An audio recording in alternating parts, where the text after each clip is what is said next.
A crazy person doesn't live in the White House. A person who plays a crazy person a lot on TV lives there. I'm Michael Smerconish in the Philly Burbs. Bill Maher said those words last spring after having dinner with President Trump at the White House. And then he added, which I know is effed up, it's just not as effed up as I thought it was. A hue and cry followed. Festivus ensued when Larry David satirized Maher in the New York Times under the headline, "My Dinner with Adolf." And in a choice between two of my favorite comedians, I stood with Maher on the theory that it's better to have dialogue and to break bread than to demonize. Maher was mingling with the President of the United States, and guess what? When the dinner ended, he went right back on TV and continued his biting analysis of Trump. And of course, the President eventually took to Truth Social to hit back at Bill Maher. The Maher dinner has been on my mind this week, watching Trump's Truth Social posts amidst the war in Iran. You've seen them by now. Easter Sunday, open the effing Strait, you crazy bastards. And then on Tuesday, a whole civilization will die tonight. The reaction at home was fierce, unhinged, screamed a Drudge headline. Others called for invocation of the 25th Amendment on the grounds that Trump had demonstrated he was unable to perform his duties. And Democrats, anticipating retaking the House in November, began using the I word, impeachment. Still, 90 minutes before Trump's Tuesday night, 8 p.m. Eastern deadline, a 2-week ceasefire brokered by Pakistan was announced. And something else happened on Tuesday. The New York Times published a deep dive by Maggie Haberman and Jonathan Swan, sharing reporting from their forthcoming book, Regime Change. This was a granular reconstruction of Trump's decision to go to war with Iran. For example, Haberman and Swan didn't just summarize what happened on February 11 when Benjamin Netanyahu came to the White House to sell an attack on Iran. They detail what was said by each participant in the Situation Room and also exactly where in the room everybody was seated. By this account, Netanyahu and Trump were aligned in hawkish thinking. But there was skepticism raised by Trump's team. The following day, when the Americans met without Israeli counterparts, CIA Director John Ratcliffe told Trump that Netanyahu's regime change scenarios were farcical. Secretary of State Marco Rubio said it's bullshit. Vice President J.D. Vance was the most doubtful of the group. Quote, nobody in Mr. Trump's inner circle was more worried about the prospect of war with Iran or did more to stop it than the vice president. General Kane, chair of the Joint Chiefs, said the Israelis, quote, oversell their plans and are not always well developed. Notably, by this account, Trump was dismissive of Kane's concern that the Strait of Hormuz might be blocked by Iran. And then, in the final days of February, new intelligence revealed that the Ayatollah would be meeting above ground with other top officials from the regime in broad daylight and wide open to air attack. The president gave Iran another chance to strike a deal, but Steve Witkoff and Jared Kushner reported from Geneva that the Iranians were playing games. On February 26, another meeting in the Situation Room ensued, and during the course of an hour and a half, the president said he, quote, wanted to go around the table and hear everyone's views. Vance repeated that an attack on Iran was a bad idea, but that he'd support the president's position. After CIA Director Ratcliffe discussed the stunning intel that the Iranian leadership was about to gather above ground in broad daylight at the Ayatollah's compound, the White House counsel David Warrington offered the opinion that the plan being presented to the president was legally permissible. General Kane told Trump he needed to decide by 4 p.m. the following day. Aboard Air Force One the next afternoon, 22 minutes before Kane's deadline, Trump gave the order. Operation Epic Fury is approved. No aborts. Good luck. I don't think that the Times reporting was a result of leaks. I think the administration wanted this story in the public domain. In contrast to those offensive and intemperate Truth Social posts, which were intended for Tehran, this window into pre-war decision-making was for the Americans. It shows airing of competing views, some open to dissent, reliance on legal counsel, and a deliberative process, not the impulsivity with which Trump is so often associated. There's nothing in the Times behind closed doors account of an unstable Trump, at the same time that he was playing the madman card in public. You'd expect the guy that posts about a whole civilization dying would be simultaneously busting up the White House furniture. But there's never been any reporting of Trump like that behind closed doors. In other words, it's not that there's a method to his madness, it's that the madness is his method. The trouble for the president is that he may have played that role too often. During Trump 1.0, the world didn't know what to expect. There was the British ambassador to the U.S. who resigned in 2019 after memos that he's written to the mother country came to light. One of which he wrote said this: "We don't really believe this administration is going to become substantially more normal, less dysfunctional, less unpredictable, less faction-riven, less diplomatically clumsy and inept." But now, writing in the Wall Street Journal, Peggy Noonan said she found the Truth Social posts horrifying, hitting a new bottom, and ineffective. The reason the madman theory worked for Richard Nixon, she wrote, if it did, was that world leaders knew he wasn't crazy, but might be tripped into extreme behaviors by an adversary's intransigence. Donald Trump plays the part of the madman every day. His head fake would be sanity. If his advisors thought this was a good negotiating tactic, give him a little madman theory, Mr. President. They really are hicks. What the Haberman-Swan reporting ultimately reveals, much like what Bill Maher saw at dinner, is that Donald Trump is capable of exactly what his critics say he isn't: patience, process, and genuine deliberation. He went around the table. He heard the dissent. He consulted the lawyers. He made a hard call under enormous pressure, and 90 minutes before his own deadline, a ceasefire materialized. That's not nothing. And it's certainly not the behavior of someone who needs the 25th Amendment invoked or warrants impeaching. Mr. President, here's some free advice. You don't need the Madman Act. It's no longer necessary. The real Trump, the one sitting at the head of the table in the Situation Room, is a more formidable figure than the one rage posting on Truth Social at midnight. Let the former lead. You don't need all the theater. And the results, they might speak for themselves. I want to know what you think. Go to my website this hour at Smerconish.com and answer today's poll question. Does President Trump make consequential decisions based mostly on analysis or gut instinct? Joining me now is Jeffrey Sonnenfeld, Senior Associate, Dean for Leadership Studies and the Lester Crown Professor in the Practice of Management at Yale University. And he's the co-author of the new book, Trump's 10 Commandments, currently a bestseller according to the New York Times, Amazon, and USA Today. Professor, so many books have been written about Donald Trump, but yours is unique because you're a leadership scholar and you've known him for 25 years. So here's the question that I most want to ask you. Does he make decisions based on analysis or instinct? He does it by a little bit of a combination of both, but more, believe it or not, analysis than instinct. He's been doing these same things for the entirety of his career, these same 10 levers. And sometimes they're delivered with in an emotional, impulsive seeming way, perhaps at a Truth Social tweet that comes out at midnight. But these are not truly impulsive. These are deliberate strategic choices. The perception is one of impulsivity and impatience. Are you telling me he's strategic? He absolutely is strategic, Michael. When he divides and conquers, whether or not he doesn't like NAFTA, NATO, the Business Roundtable, whatever it is, this is something he's done his entire life. He knows that collective action is the way you counter somebody like him. Frankly, that's how a bully gets countered. He also knows that if he keeps repeating information, whether or not it's completely accurate or even completely false, is that eventually it will get traction and stick. So, you know, you can get 22% of the country to believe that Haitian refugees are eating their neighbors' pets, with the Ohio governor, Republican, and mayor and police chief saying it's not true. I know the way this goes. I can tell already the way this goes. Okay, when Professor Sonnenfeld is gone and the social media floods in, they're going to say, oh, Smerconish and Sonnenfeld, they're sane washing him. What's your response? The response is, it was Jared Kushner's idea to write the book, I admit, because he said, my father-in-law is very unorthodox, but his critics and his supporters don't understand them. Waving flags, honking horns, or calling names doesn't really accomplish anything. Is that if you want to counter Donald Trump, you have to understand what devices he uses. You have to understand what's called the sleeper effect or the wall of sound, the constant machine of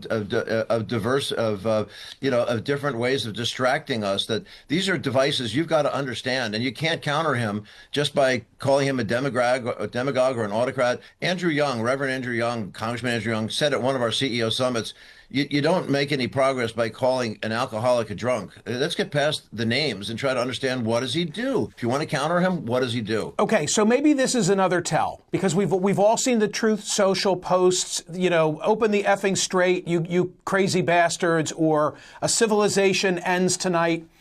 You've known him for 25 years. You've seen him behind closed doors. Any sign of that Donald Trump in his real life? Because, Professor, you would think you'd be hearing reports of him busting up the furniture and throwing chairs out of Trump Tower, but I don't see that. Funny you should ask that. Backstage, he is not temperamental like this.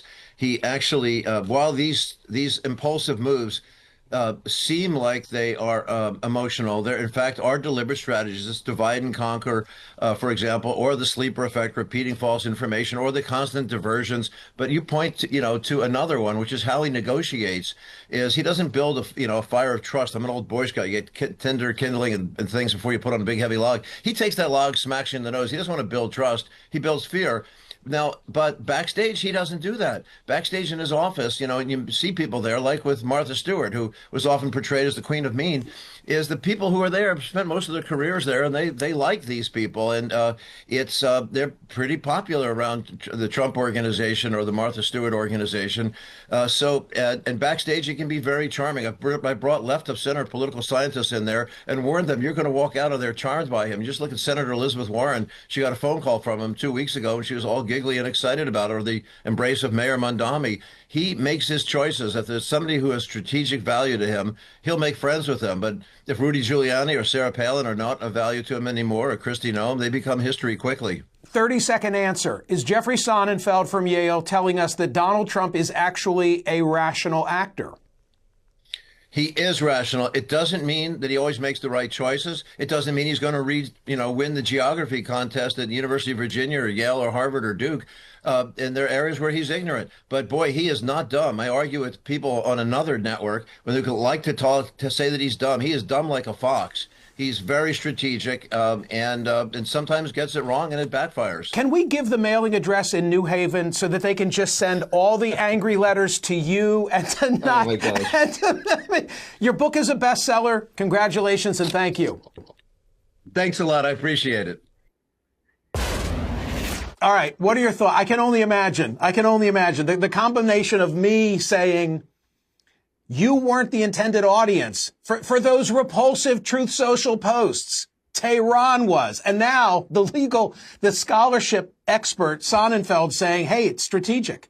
Okay, let's see it, Catherine. What do we got? Social media reaction from the world of X. Michael, even if there is a method to his madness, it is still madness. Serial execution of haphazard methods do not a rational actor make. Walt, you heard Professor Sonnenfeld at the end when I directly asked him that question. Is he a rational actor? He said that he is. He's been watching him for 25 years, bringing his leadership expertise that he sees in the corporate world and analyzing President Trump. Let me repeat what Jeffrey Sonnenfeld just said. It doesn't mean he makes the right decision every time. Surely not, right? But there's an additional level of analysis to this week. And all week long, although I've had the opportunity to say these things on radio, I've been watching the story unfold. And I'm like, why isn't anybody making the observation? The Americans horrified about all this. The Truth Social postings were never the intended audience. I think that matters. I want to know what you think. Go to my website at Smerconish.com. Answer today's poll question. Does President Trump make consequential decisions based mostly on analysis or gut instinct? Professor Sonnenfeld said analysis. Up ahead, the highest level U.S.-Iran talks since 1979, now underway. Vice President J.D. Vance in Pakistan, meeting with Iranian officials as a fragile ceasefire hangs in the balance. And just as these negotiations kick off, CNN reporting that China preparing to send Iran new air defense systems. China says that's not true. Admiral James Stavridis, former NATO Supreme Allied Commander, joins us to break it all down. Don't forget, sign up for our newsletter at Smerconish.com. When you vote on the poll question, you'll get the work of our editorial cartoonists, including Eric Alley.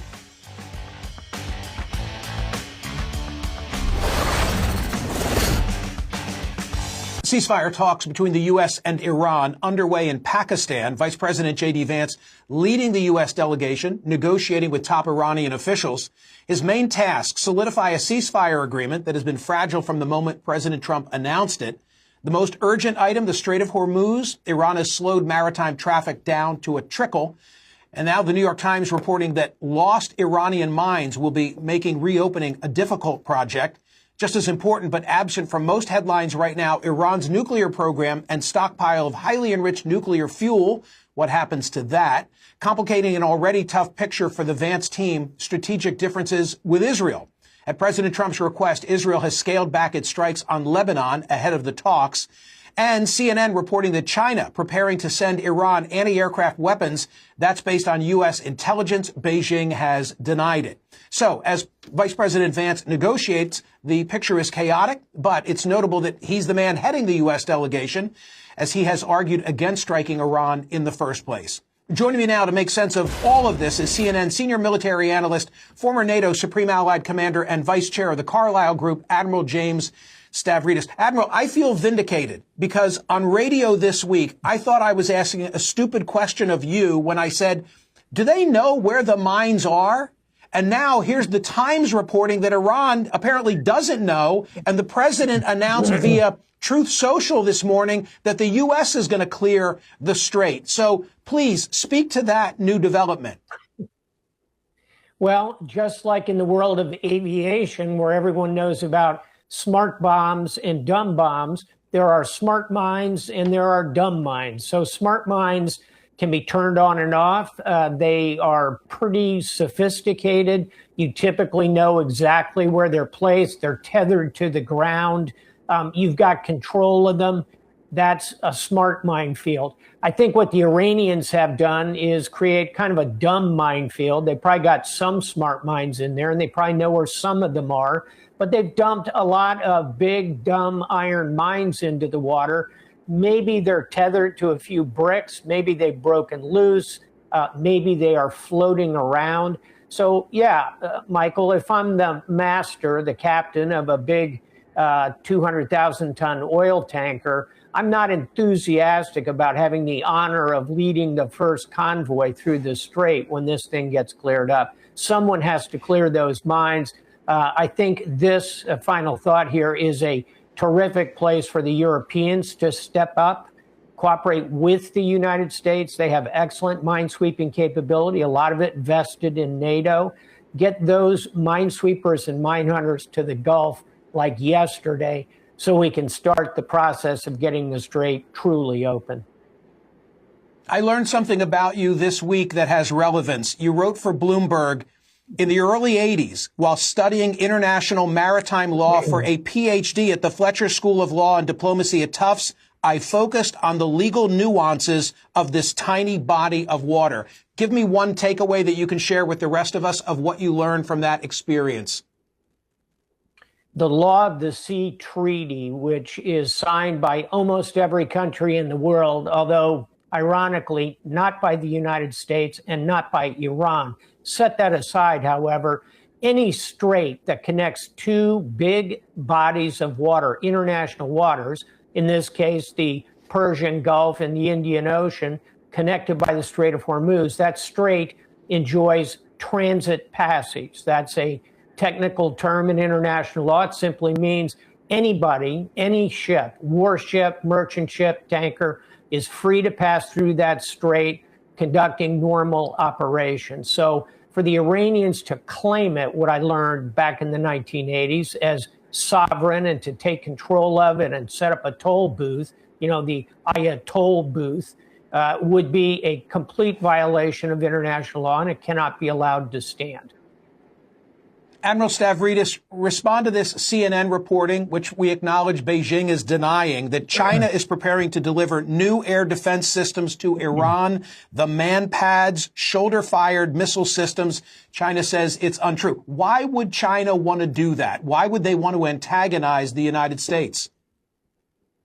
It would be a mistake on their part, in my view, particularly, and you know this, in the run-up, Michael, to one of the most touted summits certainly of the year, maybe of the decade, when President Trump is headed to Beijing to meet with President Xi. So A, I hope it's not true. B, if China is trying to play cute here by laundering these man pads, giving them to a third country that then gives them to Iran. They hope for plausible deniability. I think that's why you're seeing the government on our government speak on background about it. And here's, however, what really worries me. It's actually not the man pads. We can deal with those. What I worry about is it kind of hints at a higher level of cooperation between China and Iran. And here's where it could really hurt us: cyber. If China, which is alongside Russia, one of the two most capable offensive cyber nations, decides to share those tools with the Iranians, that's a problem. And oh, by the way, artificial intelligence is in the midst of creating new tools. So it's kind of like Ghostbusters. You don't want the streams to cross. You don't want new AI cyber tools alongside China helping Iran. That's a prescription for a major cyber event. That's something I'm worried about. Yeah, Thomas Friedman wrote about that specifically in the Times this week, and he's in the on-deck circle, so I'm glad that you raised it. Admiral Stavridis, we appreciate you as always. From the social media world, this comes from X, I believe. Follow me on X. Also, please become a follower on YouTube. Why can't the UAE, Saudi Arabia, and other wealthy Gulf nations help secure the Strait that is in their backyard? Seems like a logical and logistical path out. Christopher, read what Admiral Stavridis wrote for Bloomberg this week, because he talks about a European naval coalition. The point being that you're on the right path in saying, why should it be solely our responsibility? Why should we even have to play a lead role in that regard? I agree with you. I think the Admiral probably does as well. I want to remind everybody, go to Smerconish.com and answer today's poll question. Does President Trump make consequential decisions based mostly on analysis or gut instinct? And still to come, more of your social media reaction to today's program and what's going on in the world writ large. And the Artemis II space mission concluding last night with the safe return to Earth of its record-breaking crew. Then, three-time Pulitzer Prize winner who I just referenced, the New York Times foreign affairs columnist Thomas Friedman, joins us to lay out what he thinks could be President Trump's way out of the war in Iran. Sign up for my newsletter. When you're voting on the poll question, you'll get the work of illustrators like Rob Rogers.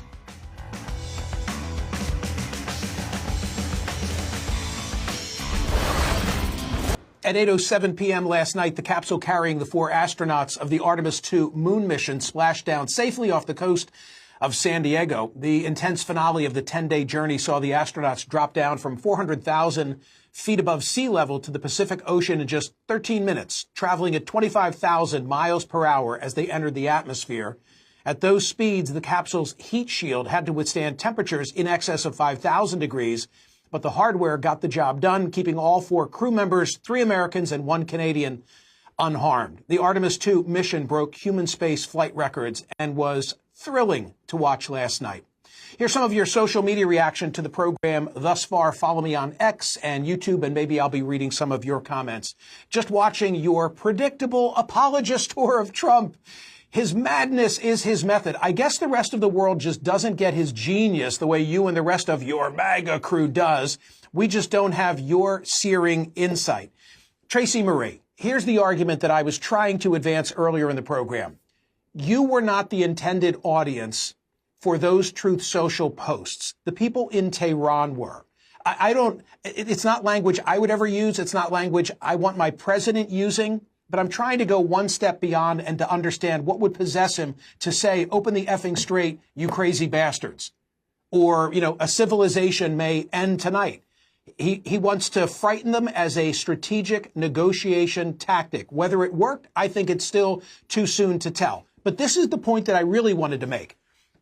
On Tuesday, which was the day of the Trump-imposed 8 p.m. deadline, here comes this massive report from the New York Times taking you behind the scenes of the deliberative process that led to the decision to go to war.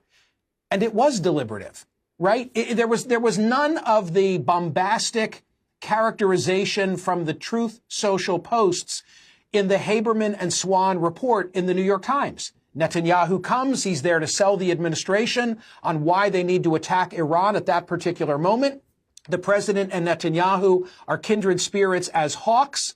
But when Netanyahu leaves with the Israelis, there's a very candid conversation that ensues between Trump and those around him. The president gets more intel. He goes around the table. He hears a legal analysis after General Kane presents to him one way that they can get the job done because the Ayatollah is going to be hiding in plain sight, et cetera, et cetera, et cetera. None of what you see in Truth Social is evident in the reporting of the Times behind closed doors at the White House relative to actually going to war. And I think that needs to be noted. And it speaks to the fact that madness, playing madness, is his shtick. Or as Bill Maher said when he came out of the White House, a madman doesn't, or a crazy person doesn't live in the White House. Somebody who's playing one does. That's not in defense. That's in explanation. More social media reaction. I've got time for another one, I think. What do we have? Does anyone really believe Iran was going to nuke the USA? Well, let me answer it this way. Do you believe, given what we've seen of Iran's conduct since the war began, do you believe that they wouldn't use a nuke against the USA? I don't. Do you believe in what you've seen from Iran that they'd never use a nuke against Israel? I don't believe that. If anything, the war has convinced me that they are capable, that they are willing to use that kind of weapon if they had one. I can get it done, Catherine. Give me one more. I know I only have 15 seconds. My wife just said, I think Smerconish has been drinking the Kool-Aid. I'm sure she's a good woman. I'm sure she's a good woman. I'm going to let it go at that. Make sure you're voting at Smerconish.com on today's poll question. Does President Trump make consequential decisions based mostly on analysis or gut instinct? Still to come, Vice President J.D. Vance in Pakistan for high-stakes negotiations with Iran. Three-time Pulitzer Prize winner and New York Times foreign affairs columnist Thomas Friedman joins us to lay out some of his thinking. He offered recently a plan for President Trump to get out of the war in Iran. Sign up for my newsletter at Smerconish.com when you're voting on the poll question. Steve Breen sketched this for us this week.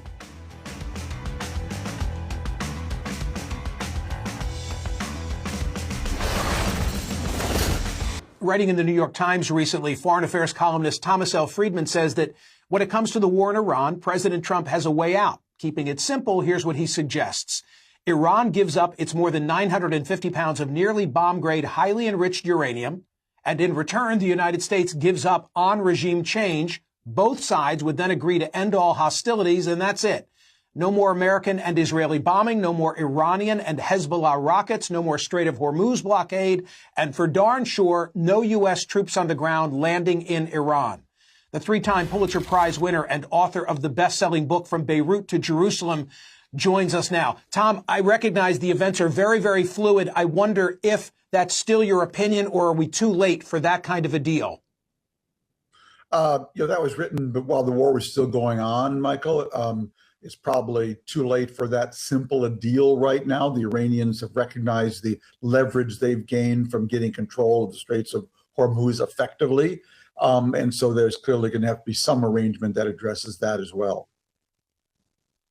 With regard to the enriched uranium, I noticed that has dropped in and out of things that the president and Secretary Rubio have said during the course of time. But after you published that piece on Truth Social, and we'll put this up on the screen, he said there will be no enrichment of uranium and the United States will, working with Iran, dig up and remove all of the deeply buried nuclear dust. And then, Tom, yesterday, the president said this from the tarmac at Andrews. Roll that tape.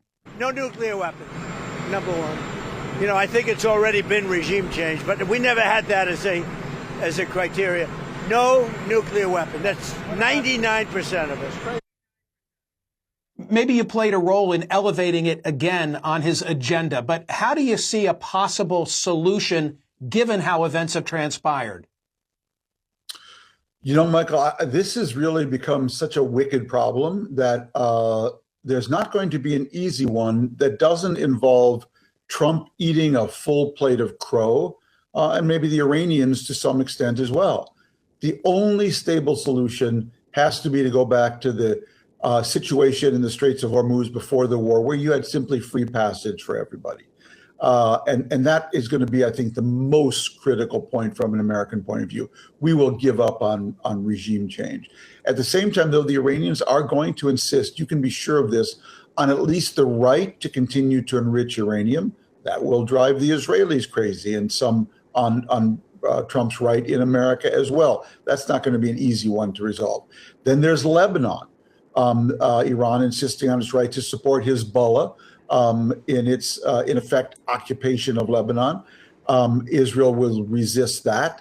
So, one of the problems here is that there's so many moving parts. It's such a Rubik's Cube that to find the perfect equilibrium point is going to be really challenging.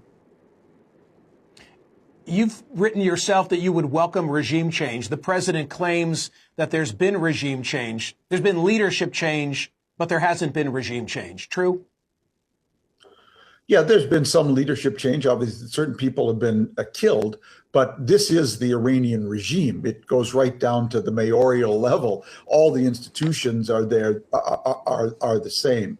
Yeah, I find myself, Michael, in a situation where I really want to see Iran defeated militarily, because this regime is a terrible regime for its people in the region, and nothing would improve the region more than the replacement of this regime with a regime in Iran that was focused on enabling its people to realize their full potential and integrating peacefully with other countries and stop occupying Lebanon, Syria, Iraq, and Yemen. So I'm all for that.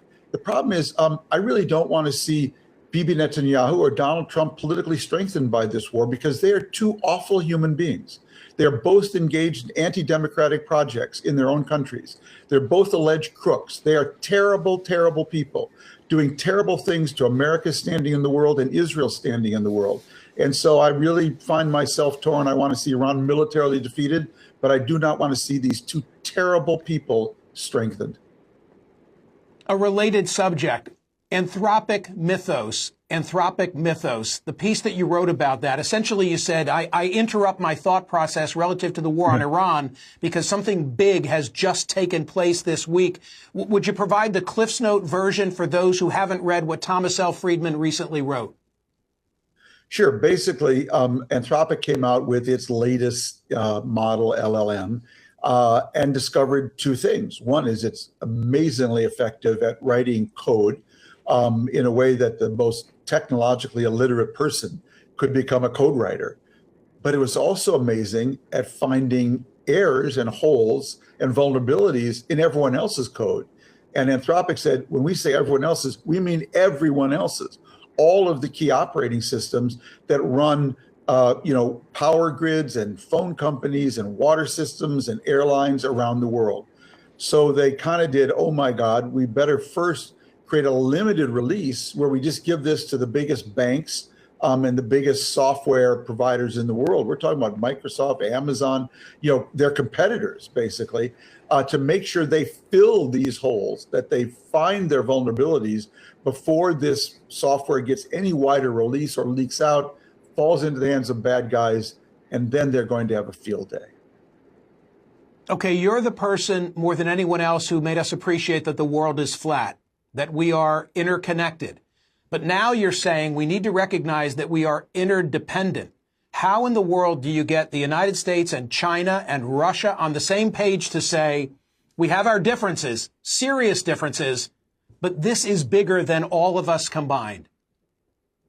Well, the point I've been making, Michael, is we are at a fundamental inflection point in the world. In my life and yours, we're probably roughly the same age. We've seen the world go from interconnected to interdependent. My teacher and friend Dov Seidman likes to say, interdependence is no longer our choice, it's now our condition.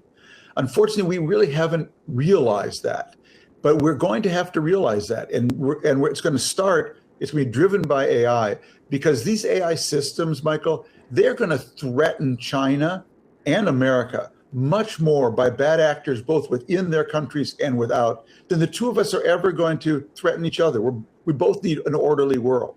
And I think this is going to be one of the key drivers that's going to pull people to the realization that we have to detribalize and depolarize ourselves as a species now faster than we ever have before in our history, because we face a set of planetary problems, whether it's climate or AI or nuclear weapons, that only have planetary solutions. Now, people will say to me, Michael, that is so naive. The US and China collaborating on AI. I say, no. Here's what's naive. Thinking we're going to be okay, or they're going to be okay, if we don't. The recent piece is really worthy, and I highly recommend it. And I thank Thomas Friedman from the New York Times. Social media reaction to today's program. What else do we have, Catherine, from the world of X? When it comes to Iran, Mr. Trump has been consistent with just one message. Iran cannot have a nuclear weapon. I just don't see a way out that doesn't at least include that path. Well, Jeanette, that's why I was so eager to have Tom Friedman on the program, because I appreciated the simplicity of what he authored. To be fair to him, it was probably 2 or 3 weeks ago, and a lot has happened. But he said we need control of the highly enriched uranium. And in response for that, the United States stands down in relative other matters that we've been pursuing. That seems to have fallen off the radar. I was happy to hear the president say what he said yesterday at Andrews, and that's why we played the tape. You still have time to vote on today's poll question at Smerconish.com, which asks, does President Trump make consequential decisions based mostly, some of you objecting to mostly, like, hey, why isn't there an answer of both? No, I wanted it to be binary, mostly on analysis or gut instinct. Subscribe to my newsletter. While you're there, you'll get exclusive editorial cartoons from the likes of Jack Oman.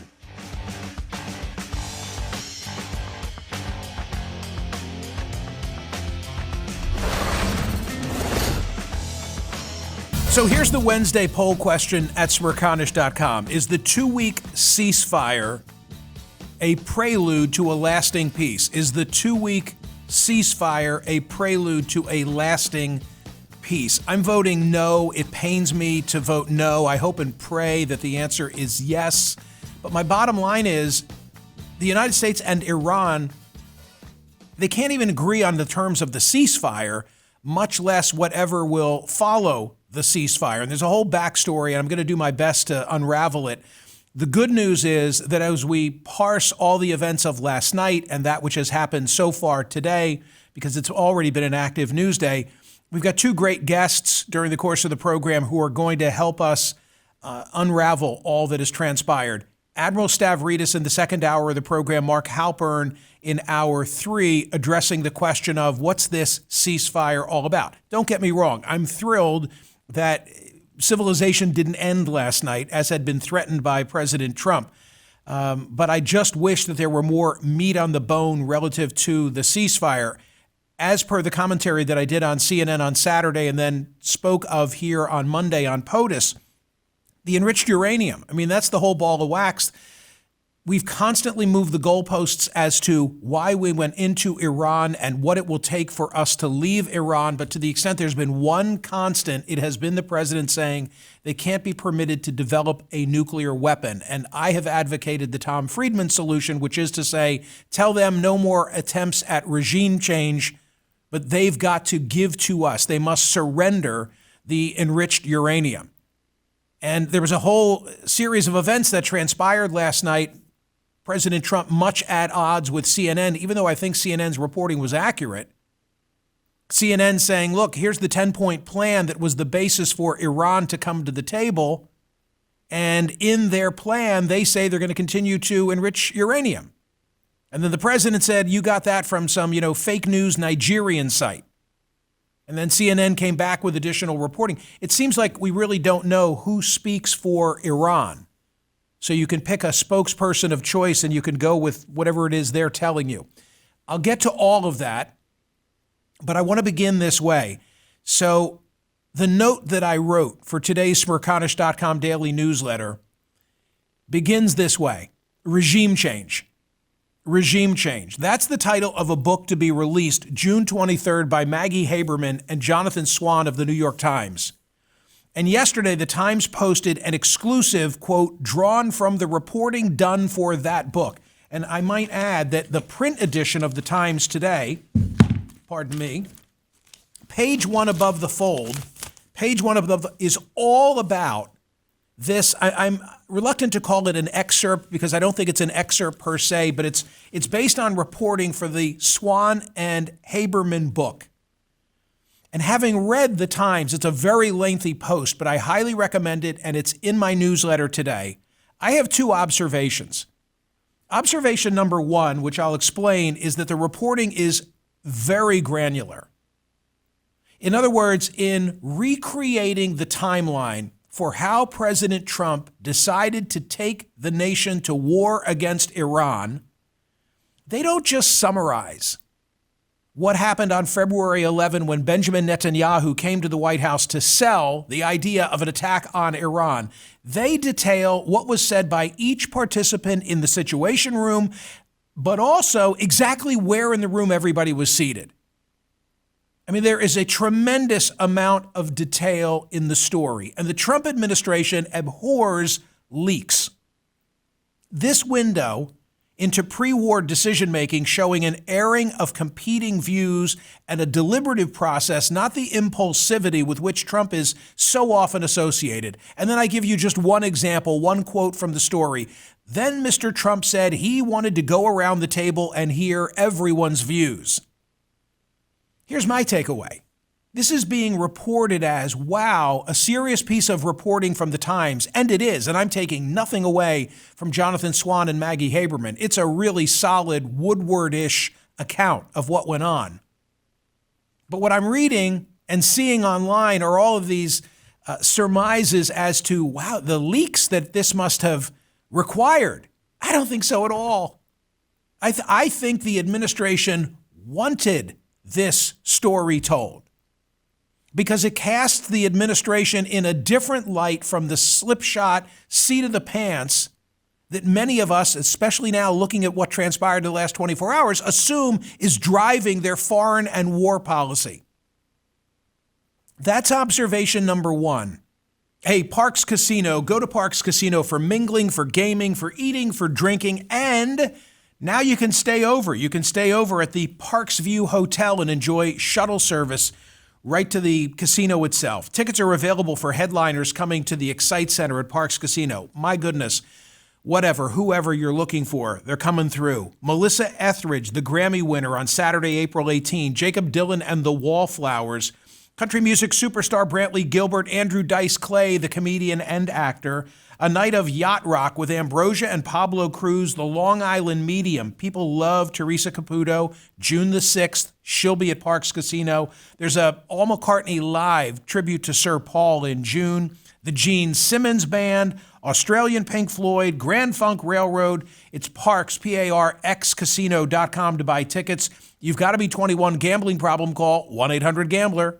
Observation number two is that while it's clear from this account that Prime Minister Benjamin Netanyahu and the Israelis absolutely sold the Trump administration, although Trump was on the same page as Netanyahu, but came to Washington. On February 11, Netanyahu, pulls up in an SUV. They give you all the details, goes into, I think it was the cabinet room initially, and is speaking to U.S. counterparts, and then goes into the Situation Room, and there's a flat screen TV, and the head of the Mossad is behind Netanyahu. They lay out the whole thing, and then there's another follow-up meeting, a meeting where Raisin Cain, General Cain, I'm paraphrasing now, but it's pretty close to what he said. He said the Israelis always overestimate. We can't rely on their information and their data. But it walks through every step of the process with the president ultimately making the decision to initiate the attacks against Iran on February 28. Let me tell you what's missing. What's missing is any part of the narrative where Israel says, we're doing this. Regardless of whether you're with us, we're doing it. That's missing, and that's significant because it belies by omission. Remember when we spent so much time talking about Marco Rubio going to Capitol Hill 3 days, I think, after the attack, and he's about to do a briefing for congressional leaders? And what does he say to the media? And what does Speaker Johnson repeat when the Rubio briefing is over? Israel was going to attack.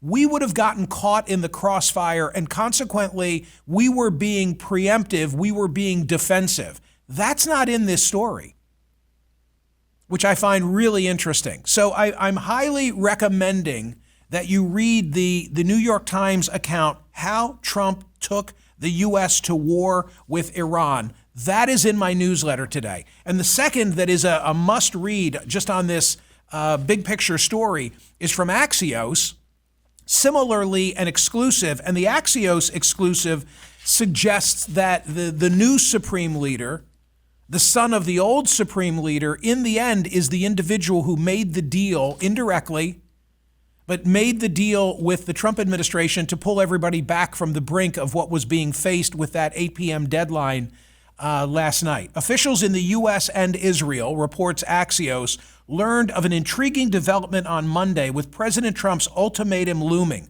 Supreme Leader Mojtaba Khamenei had instructed his negotiators for the first time since the war began to move toward a deal. According to an Israeli official, a regional official, and a third source with knowledge, as Trump was publicly threatening total annihilation, there were signs of diplomatic momentum behind the scenes, though even sources close to Trump didn't know which outcome to expect right up until a ceasefire was announced.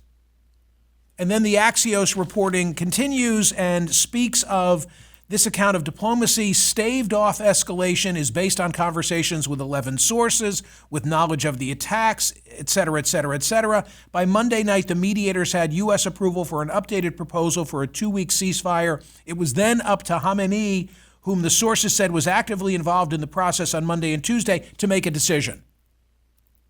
Now, the administration, I'm sure, will say that all of those intemperate Truth Social, end of civilization posts ultimately brought Iran to the table, and others will more cynically say, well, wait a minute, 40 days into the war, what is it good for? Absolutely nothing, because if they're going to be able to enrich uranium and control the Strait of Hormuz, then what kind of a deal did we just get? I was in the kitchen last night as all of these events were unfolding, and I was, in a position where I was preparing the newsletter and I was monitoring the events and thinking about what I wanted to say in my note. I'm a big believer in this YouTube TV. We have it here in studio, and the 4-picture box. TC, this is all I play at home. Why not? CNN. It's fantastic. CNN, yep. Fox. Remember, we used to have all those TVs in the old studio. We had our own version. We had just separate boxes. And then the power would go out, and we'd have to turn each one on separately, and then the volume would go on the left one, and you have to turn it off on the right one. You turn on number 2 and number 3 mute would that. Crazy. I know. Crazy. This is so good. So this allows a presentation of CNN, Fox News, MSN, and BBC. And We've really grown up. Yeah, we could reorient this. Like we could throw in CNBC, we could throw in sports, whatever you want to do. But I have the same configuration at home.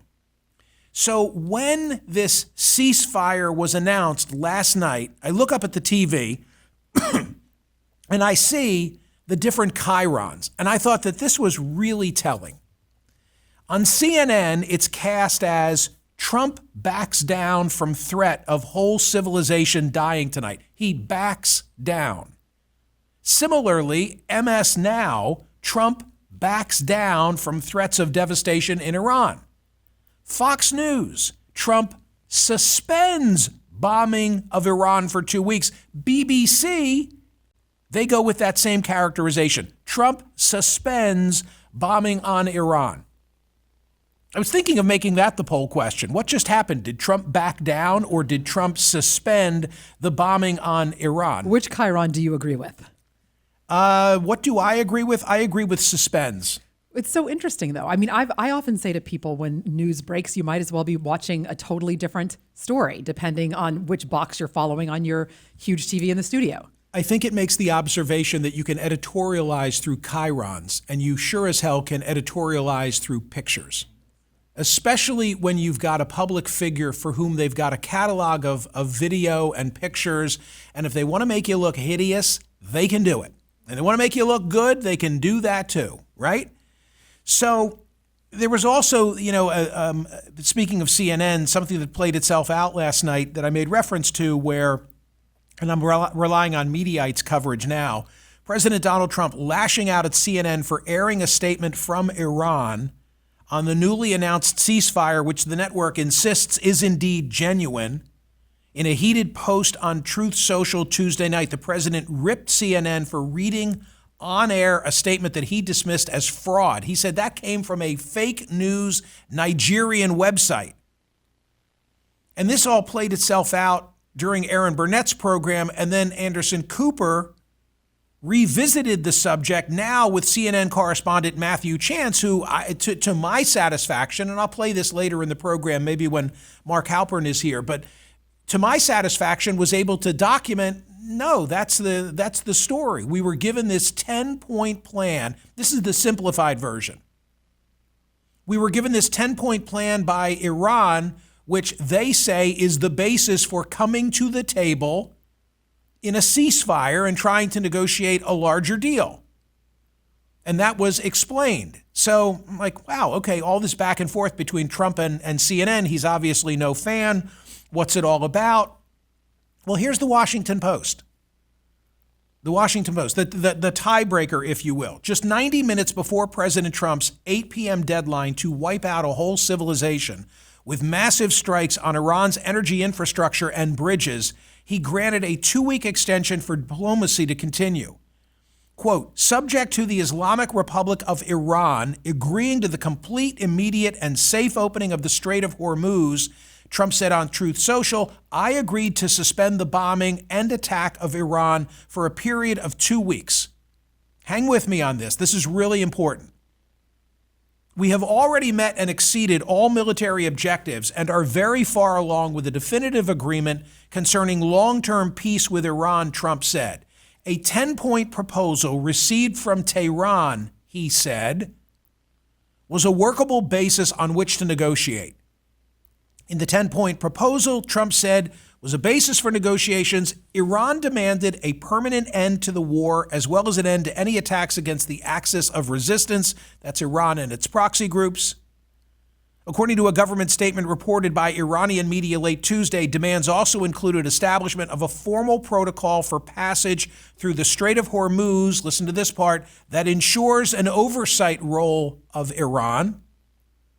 And then the part that I've highlighted and underscored with my red Sharpie, the list also called for recognition of Iran's right to uranium enrichment. That's a non-starter.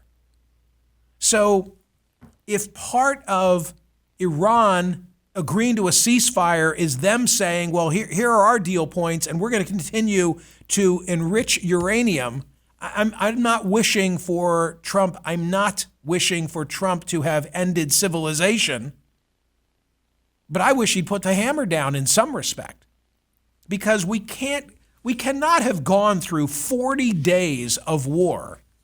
We cannot have gone through 40 days of war with Iran at this human cost and at this financial cost to be back to where we were in the beginning, except now with the son of the supreme leader instead of the supreme leader.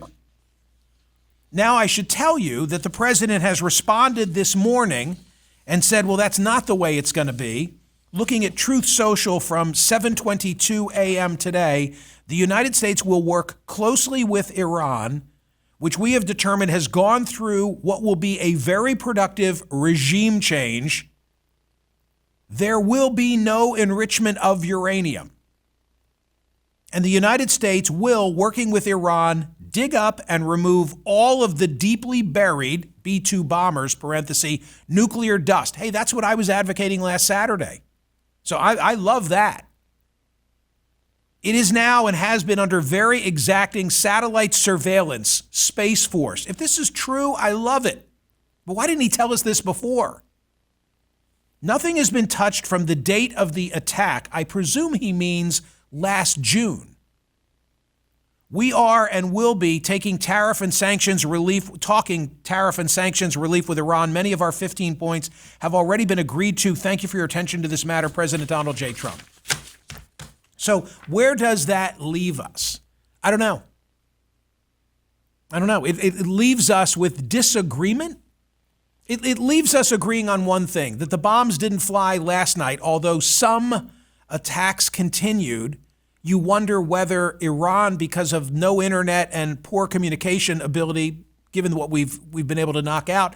It's almost like post-World War II when there's a Japanese soldier who's still fighting in some remote jungle because he didn't get the memo. Like that may be taking place. Another impediment is that Israel is saying, well, this doesn't pertain to what we're doing in Lebanon. So that fighting continues. I'm happy that there's not a full-on offensive. I mean, that's the good news. But what we're getting out of it at this stage doesn't seem to be that which we were attacking Iran to begin with. The purpose, unless the president's Truth Social post this morning is one that will stand the test of time. And I hope that's the case. This is what he should have been saying all along. This is what he should have been saying all along. We're going to dig it up, remove the dust. We've been watching it under our satellites, et cetera, et cetera, et cetera. It's only now, the morning after the ceasefire goes into effect, that he's telling it. But maybe I should be glass half full. I don't know. Is the 2-week ceasefire a prelude to a lasting peace? That's the question that I'm asking today at Smerconish.com. Make sure you vote. Kevin, you're in South Carolina. What did you most want to say?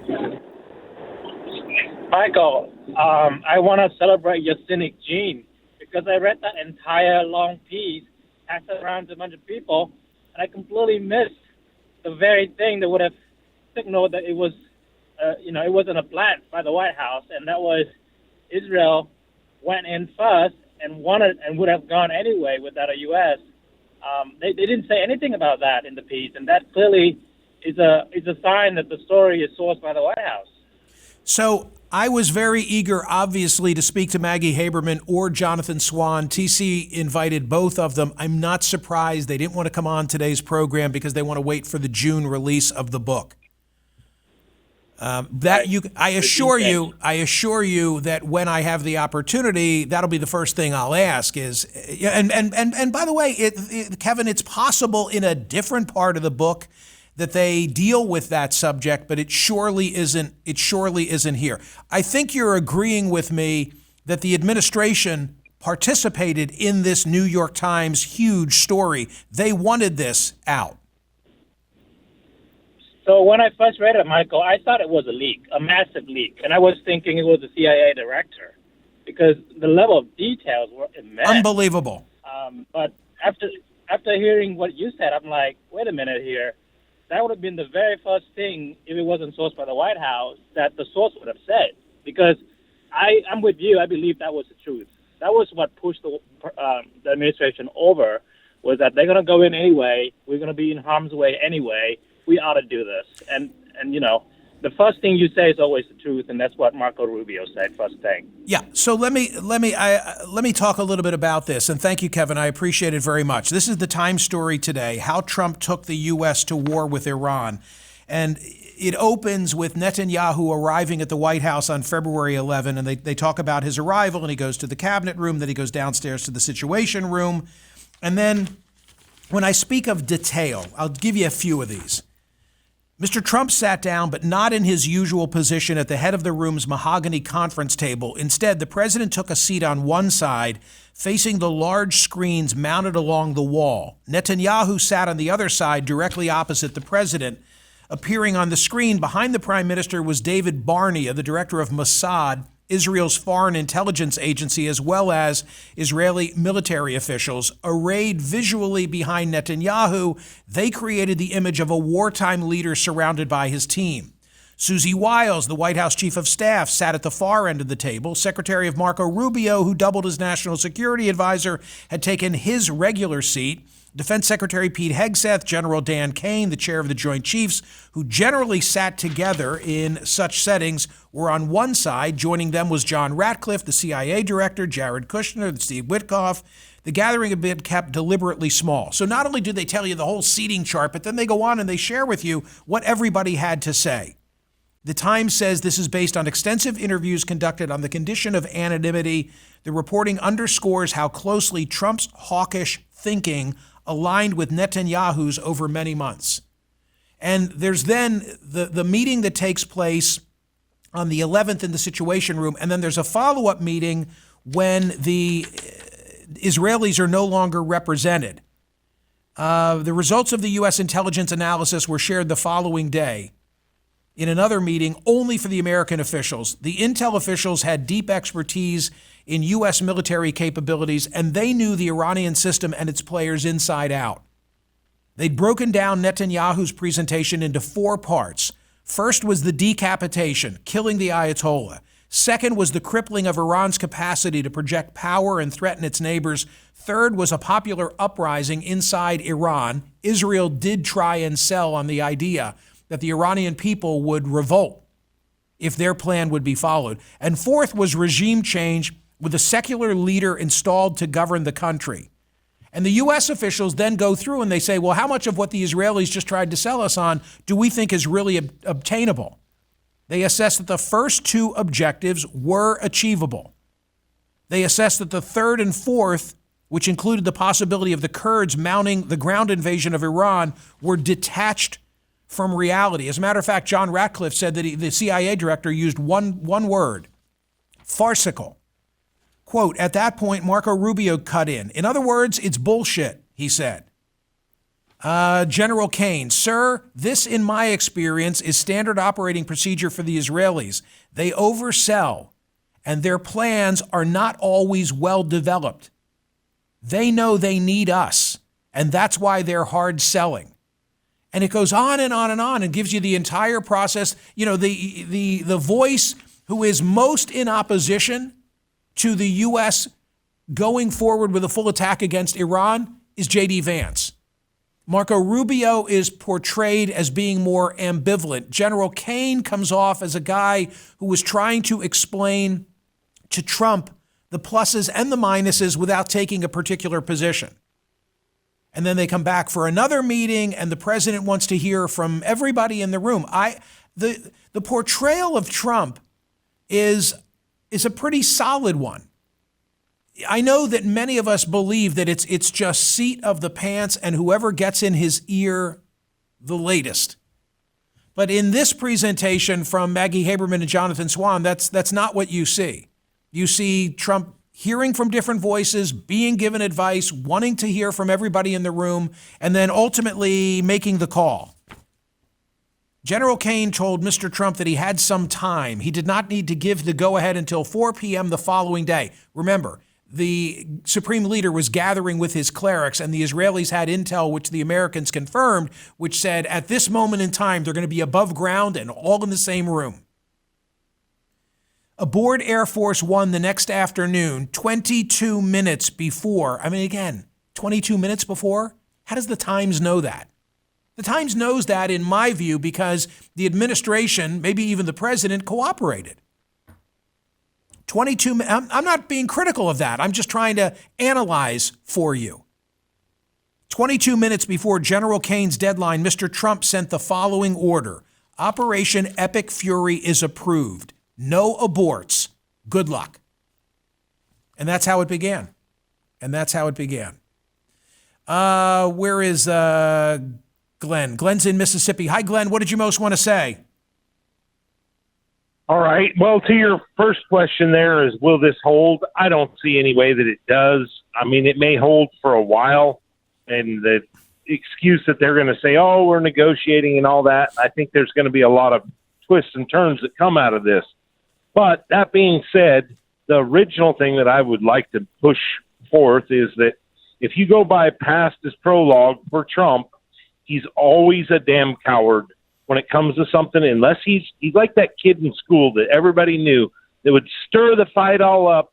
And as long as he had a bunch of people behind him, he would be like, yeah, let's get in the fight. But he never actually was a fighter. He's just somebody who himself is a spoiled rich kid, whatever you want to use for a stereotype, that does not really want to own anything because he doesn't really understand a lot of those things. And I think everything that you're saying there shows that he's maybe not as impulsive, but it proves what I'm talking about. This guy is just, he thinks as long as they give him he was never going to suit up. I don't know. Be good with it. I don't know that coward fits it because he was never going to suit up. He was never going to be the one put in harm's way. I think that it was I think it was a negotiating tactic on his part, and he kept ratcheting it up. And something that I took note of yesterday when I was on air, and I said this, I think, to TC, but maybe it was during a break. I looked up at the screen at one point, and it's like, oh, he just called Brett Baer. And then, oh, he just called another media outlet. And I think he was doing that just to keep the pressure on Iran that he really might act last night. Meanwhile, I'm not surprised. He was looking for an exit ramp. If I want to give the president the benefit of the doubt, I would go to the Axios reporting, which is also in the newsletter today, and I would say, well, the Supreme Leader, meaning the son of, who now is, the Supreme Leader got involved as Trump was making all of these threats. Maybe the threats bore fruit. And then I circle back and I say, wait a minute, they're still talking about enriching uranium, and now they want to control the Strait of Hormuz, and they want to collect a fee, and they want to have their military involved anytime somebody's going to get access. And that doesn't sit well with me. We cannot have gone through this. We cannot have gone through 40 days of war. Remember where I'm coming from. I'm the one dubious of the imminent threat that was the stated basis, the Caroline Doctrine, for us to even go in there. That remains my position. They never convinced me of the need for immediacy. And I've read the Times accounting and what Netanyahu had to say. I'll tell you something else that's not in the Times coverage. There's no assertion in here, Iran's about to strike us, we must act now. No, it was all about opportunity. We can take out the Supreme Leader. Holy smokes, can you believe they're so stupid? They're all going to get together above ground in one day? We can take them all out. Sugar, I lost my train of thought. Oh, but I'm of the opinion that now that we're there and now that we're in it, we got to come out with the stated goal, which is control of the enriched uranium. And today, now the president's talking about that in more detail. All right, God only knows where this thing is going. Let's talk some more. Kevin, you're in Frisco. What did you most want to say? Well, Mike, I got about 3 bullet points, but I want to quickly, Bill O'Reilly advises Trump on Iran. It's almost like crazy because what if Keith Olbermann advised Obama? What is he getting advice from Bill O'Reilly from? Well, that's not what I called about. I wanted to say there was once a great philosopher named Yoda. He once said that anger leads to hate, hate leads to murder. And Trump has committed all these, man. He's a very angry and hateful person. So are you there? Yeah, I'm listening. I'm just wondering where this is going, but get me there in a hurry.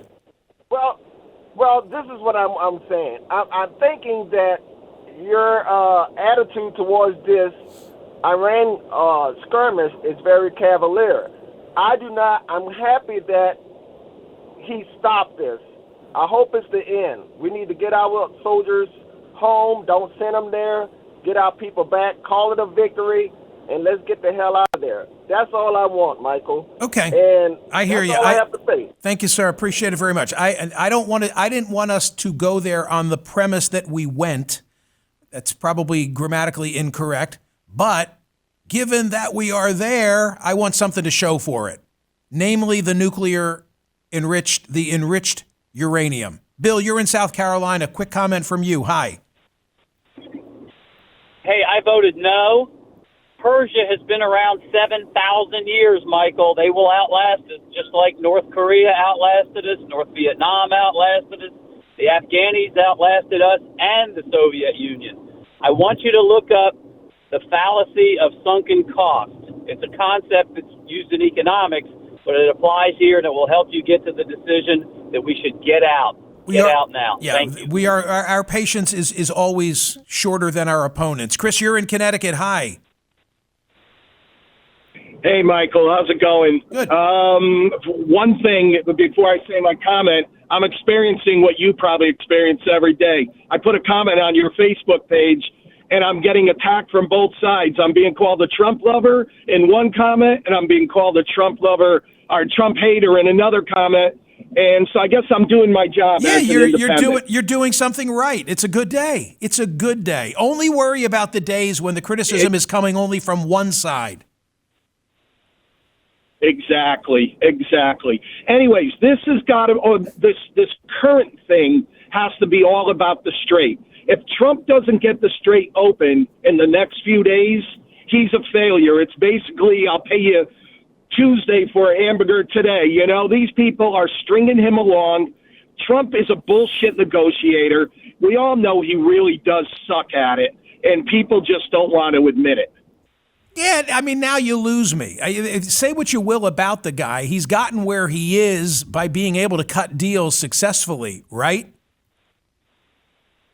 Yeah, but look what's going on. I mean, we have soldiers dying. We have civilians dying. We're hemorrhaging money. We're losing equipment. We are, the stocks are dropping. Gas prices are rising. Tell me where we're winning in this thing. Tell me where Trump is so great with this whole thing. Everything I see, we're losing. It's hard for me to respond to that comment relative to Iran. There was a David Sanger reference today. I can't put my finger on it quickly enough, where he speaks about the comparison in terms of Trump's efforts spending $1 billion a day with a 40-day war versus Obama, and who brought us closer to Iran not having a nuclear weapon. That, I think, will really sting the Trump people. Chris, you're in Fairfax, Virginia. Your comment is what? Yeah, I just want to say, to touch on what he said last, I mean, I would think that undoubtedly we've damaged Iran's military capabilities and degraded them for quite some time to come. If that is worth it, who knows? But as far as his style of, I just think it's kind of funny how some folks are, you know, the Trump always chickens out kind of thing, you know, when he threatens to bomb the country into oblivion, right? Then he doesn't do it, and they mock him for it. So which one do you want? Because they, you know, then they're calling him a coward, like I've heard some callers say.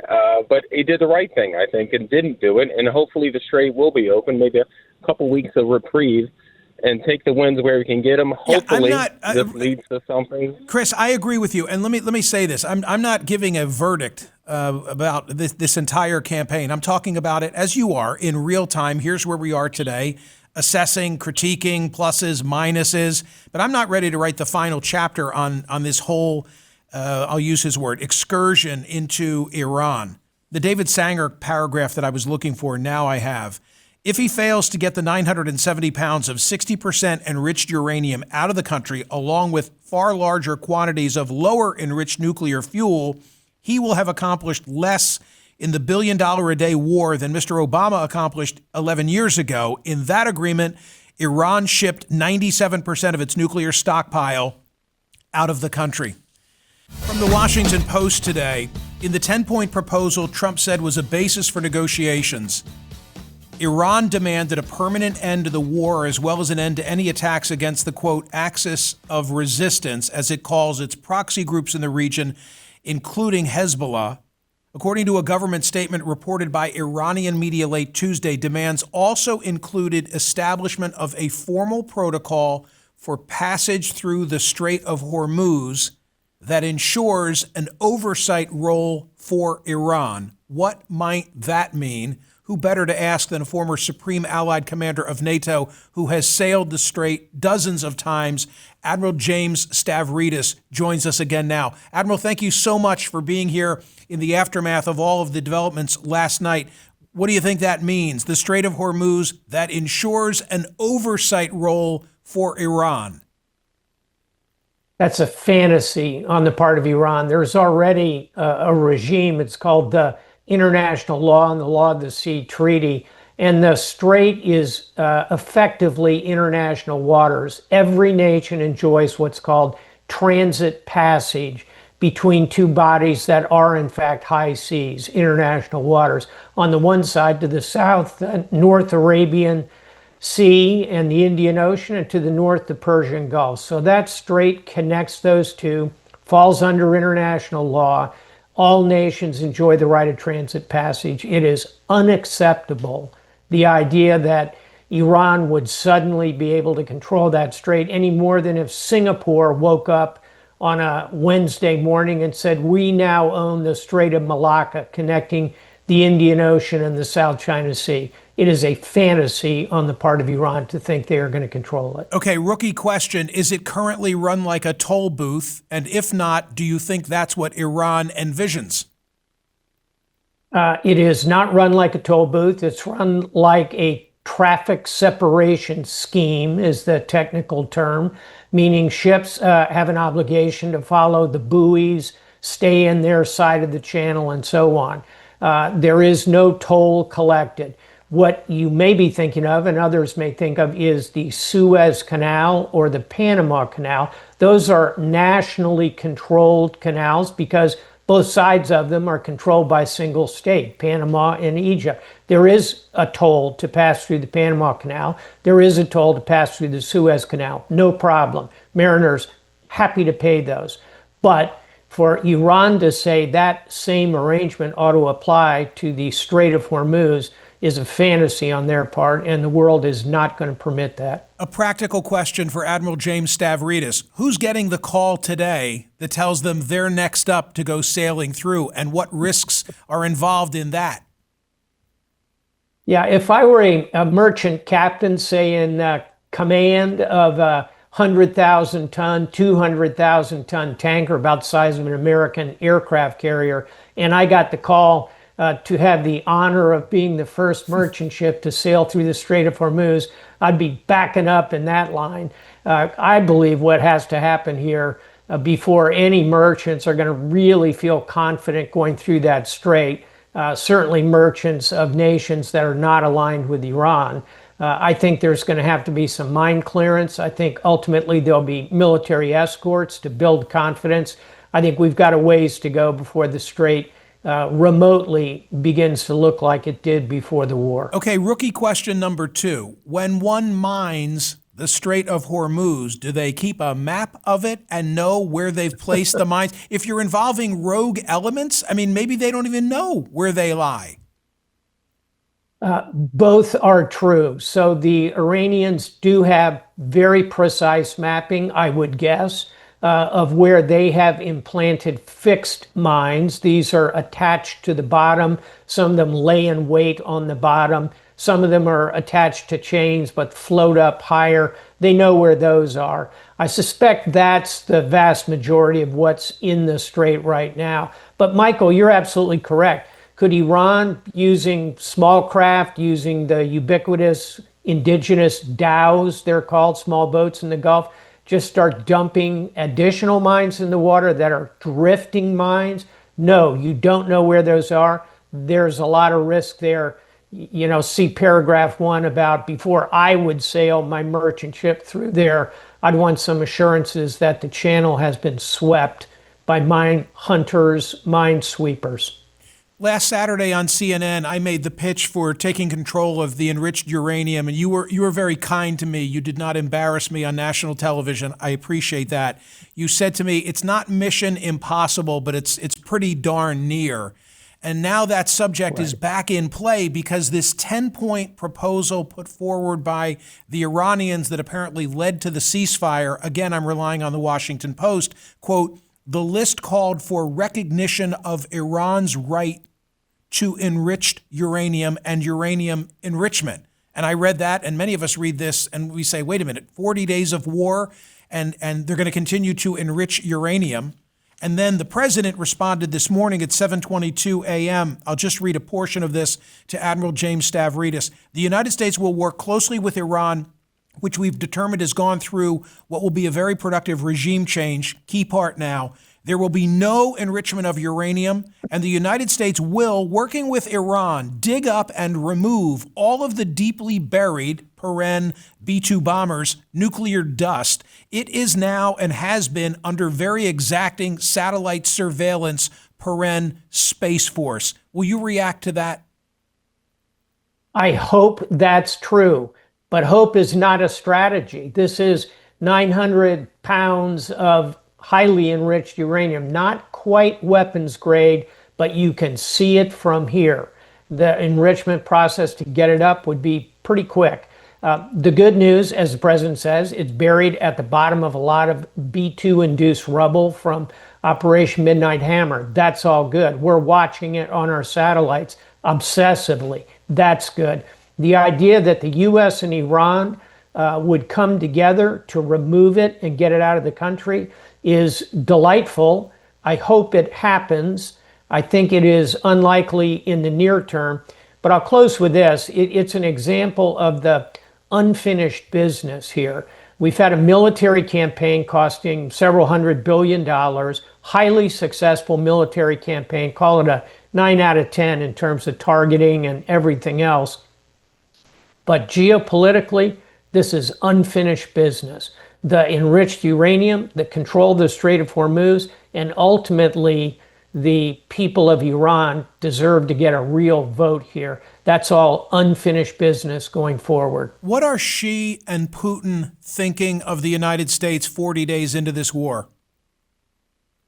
It's kind of two tracks in their mind. One is their intelligence services, their armed forces are studying everything we've done, going to school on it, learning about it, watching how we recovered our pilot, for example, what kind of head fakes the CIA made. They are looking at it as an enormous open source intelligence portfolio, and they're going line by line through it in case they ever end up in a big dance with us. On the other hand, they're hoping that we continue to be dragged into this war. We continue to be distracted, both from Taiwan in the case of China and distracted from Ukraine in the case of Russia.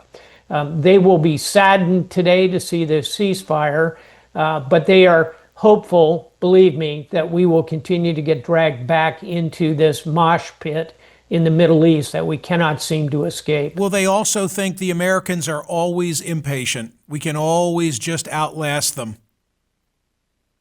I think that is a third strategic observation, but in all respect to you for making it, I think they already figured that one out going back to the 70s when we didn't hang in Vietnam, and more recently we didn't hang in Afghanistan. Our patience is always limited. Michael, that's our nature. We're a fractious, restless people. Sometimes your greatest strength can be your greatest weakness. This might be an example of that. Page 1 of the New York Times today, how Trump took the U.S. to war with Iran, a very deep dive based on a forthcoming book. I'm sure you've read it. What did you learn that surprised you in the Times talking about reconstructing Trump's decision-making process? It simply validated my own views, reading open source, talking to friends. Really, three things happened that led us to war, and I think the New York Times piece hits all of them. Number one, the negotiations simply cratered. Back to paragraph 1 about U.S. lack of patience. We didn't have the patience to continue the negotiation. I think Messieurs Witkoff and Kushner came back to Washington and said to the president, they're tapping us along. So negotiations cratered. Number two thing that happened quite clearly were the protests. 30,000 Iranians shot down, horrific. I think there was a sense in parts of the White House, certainly in Tel Aviv, on the part of the Israelis, that regime change might be in the offing. Those were the big backdrops. And then what was confirmed for me in the reporting was Bibi Netanyahu arrives, Deus Ex Machina. Here I am with the golden piece of intelligence, time, date, place, vulnerability, certain of the location where the Ayatollah is. Put those three things together, and that's the war.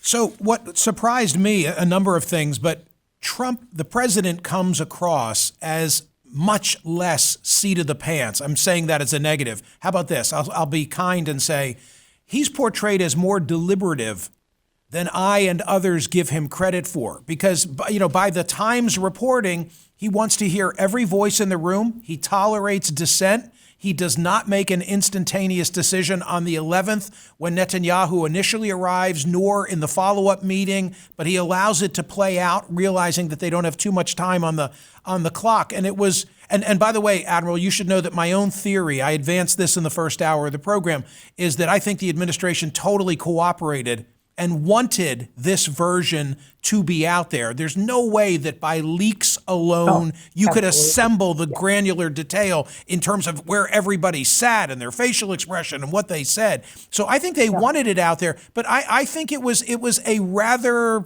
favorable portrayal of President Trump and his leadership in this instance. I agree. I think it was as positive as can be put in place on the mechanisms involved. I do notice, as someone who has worked in and around Washington for decades, the lack of a true national security advisor. So Marco Rubio wears that hat. He's a busy guy as Secretary of State. Normally, in a circumstance like this process, you'd have a Henry Kissinger, a Brent Scowcroft, a really significant driving central figure. A Condi Rice had that job, a national security advisor. I just don't think Secretary Rubio has the time or the energy to devote to it.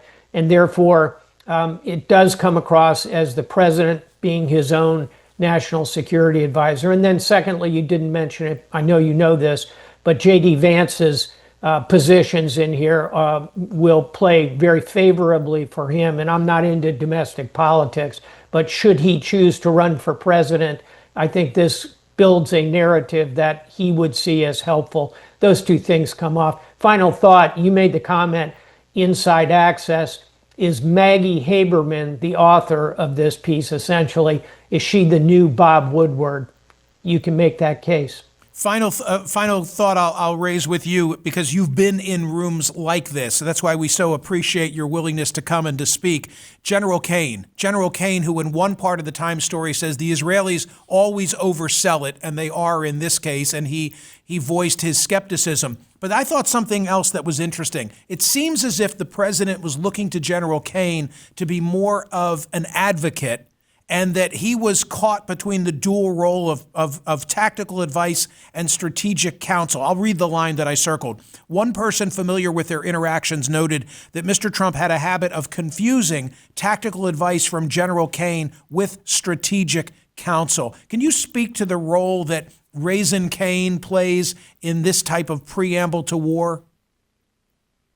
I can. I want to start by simply saying I think he is doing a magnificent job as chairman alongside the four-star admiral who's in command of this mission, Admiral Brad Cooper.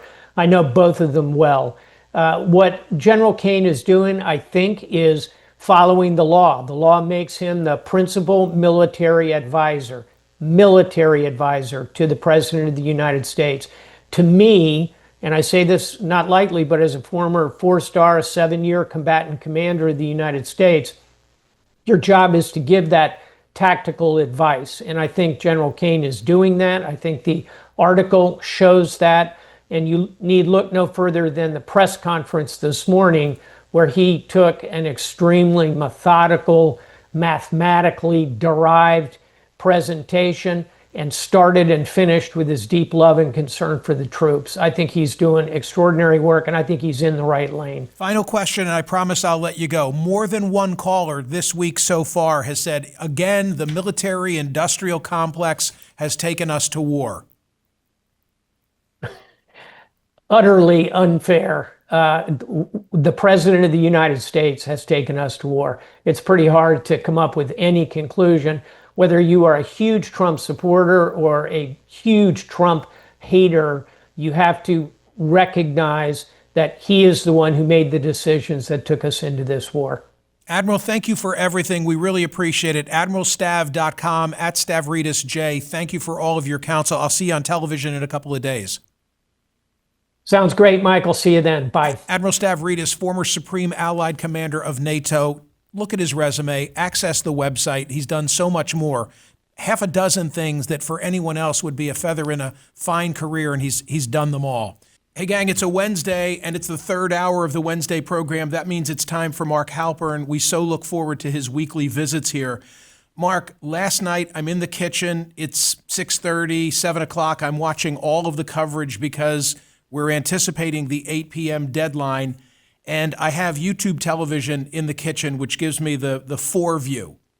So I'm showing this on YouTube, but I want to explain it for everybody at home. So I'm able to see CNN, Fox News, MS Now, and the BBC. And I took a picture of the screen because of the chyrons. Here's what you got at CNN. Trump backs down from threat of whole civilization dying tonight. Similarly, at MS Now, Trump backs down from threats of devastation in Iran. Fox News, Trump suspends bombing of Iran for 2 weeks. BBC, Trump suspends. Who got it right? Did he back down a la CNN and MS Now, or did he suspend a la Fox News and the BBC? Well, all hail the quad split on YouTube TV. It's life-changing for people like Michael Smerconish and for me. And I didn't know you could do it on the TV. I thought it was only on the tablet. It depends on the final outcome. The most head-scratching discrepancy right now for me is about the nuclear material, which I think in the end is the kind of reason for this conflict from the point of view of the United States. The president has praised the Iranian plan with proposal, which seems to allow them to keep nuclear material. And he's also now said twice in an interview with the AFP and on a Truth Social post a little while ago that no, the Iranian nuclear material will be dealt with. So whether he backed down or suspended will depend on, I think, the outcome of negotiations.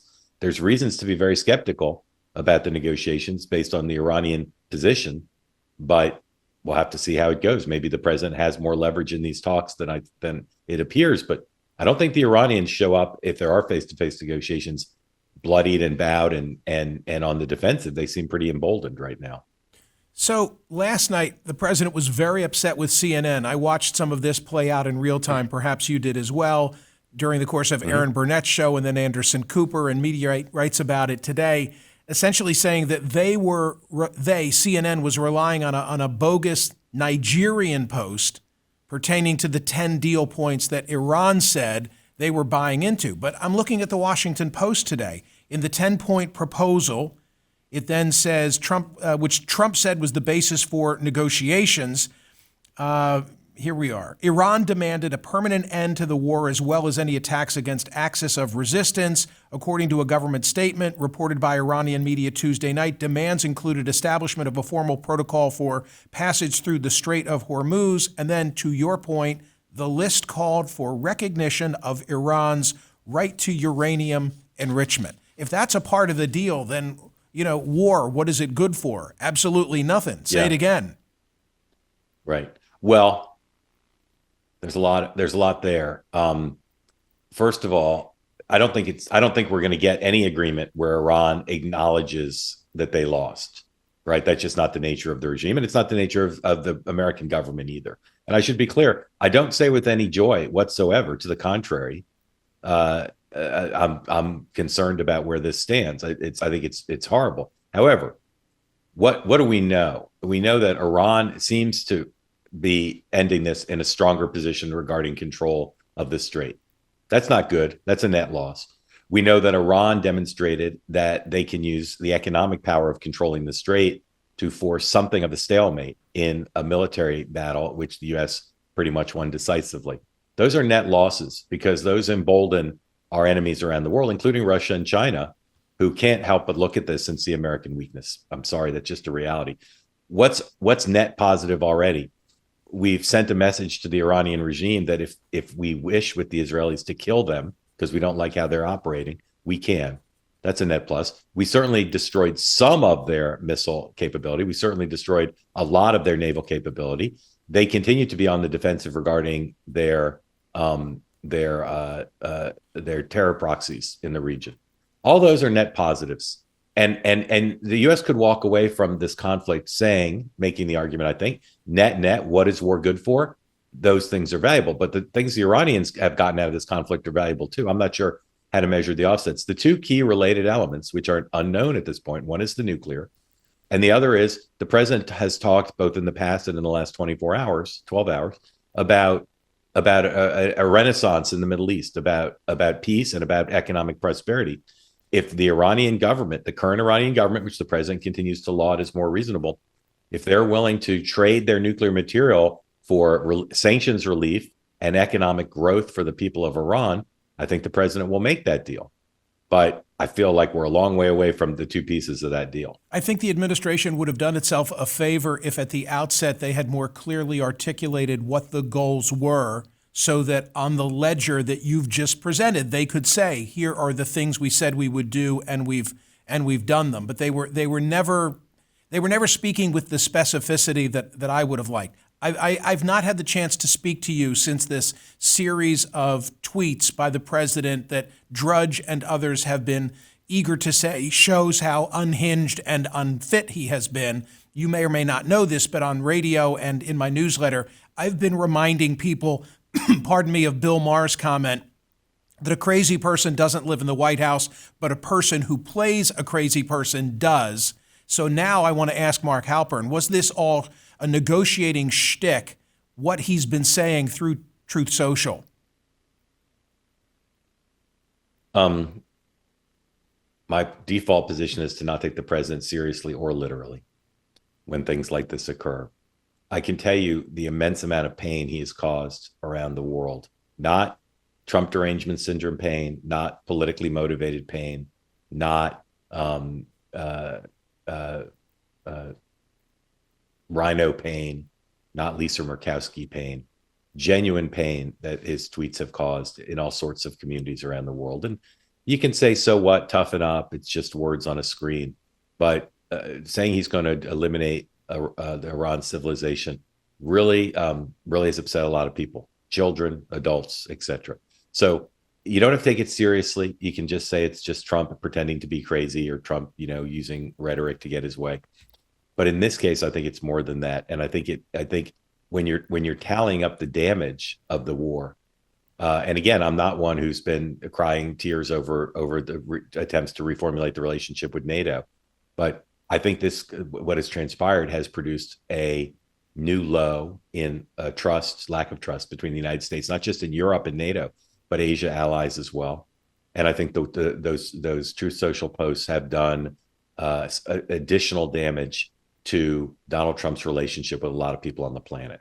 Well, let me ask you an unknowable nonetheless. Did he mean it? Last night, did he ever intend at 8 p.m. Eastern time last night to end a civilization? Think that if he couldn't get an argument for success on the peace track, which was always his preference, I don't know why people ignore that reality. If he couldn't get an arguable peace track going, a credible one, and again, I think this is at this point, based on what we know, barely credible, but I think if he couldn't get a credible peace track going, he was locked and loaded with the Israelis to do significant damage to Iran. I think he did mean it in that respect, but even people who support that military action don't like the way he expressed himself, and again, not just in a run of the mill. Trump uses excessive rhetoric.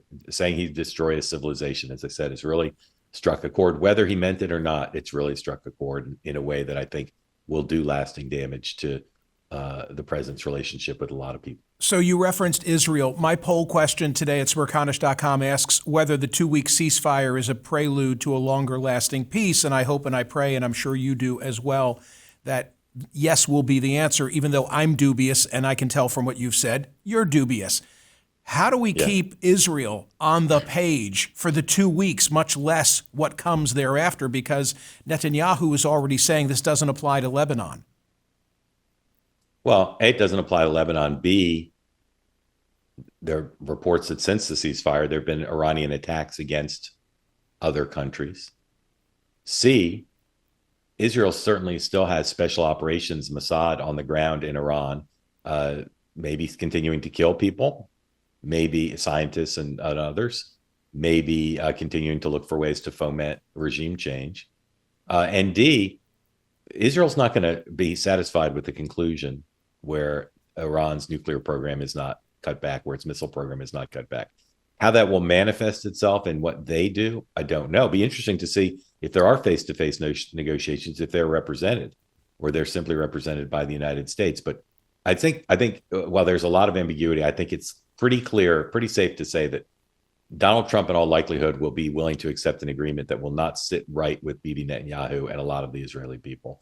And I don't know what happens when and if we reach that point. Let me stick with the Israel theme for a moment longer, because I've been eagerly awaiting your appearance today so I can hit you with a theory of mine. Regime change. It's the title of this forthcoming book by Jonathan Swan and Maggie Haberman. The Times put it online yesterday. Today, it is page 1 above the fold in the Times, reporting drawn from the book, which gives you the whole backstory of how the Trump administration went to war. And the conventional wisdom is one of, oh my God, all these leaks enabled the New York Times to reconstruct the deliberative process. Here's the Smerconish theory. They were not leaks. The administration wanted this story told because the portrait I see of those in Trump's inner orbit and the president himself was one of deliberation.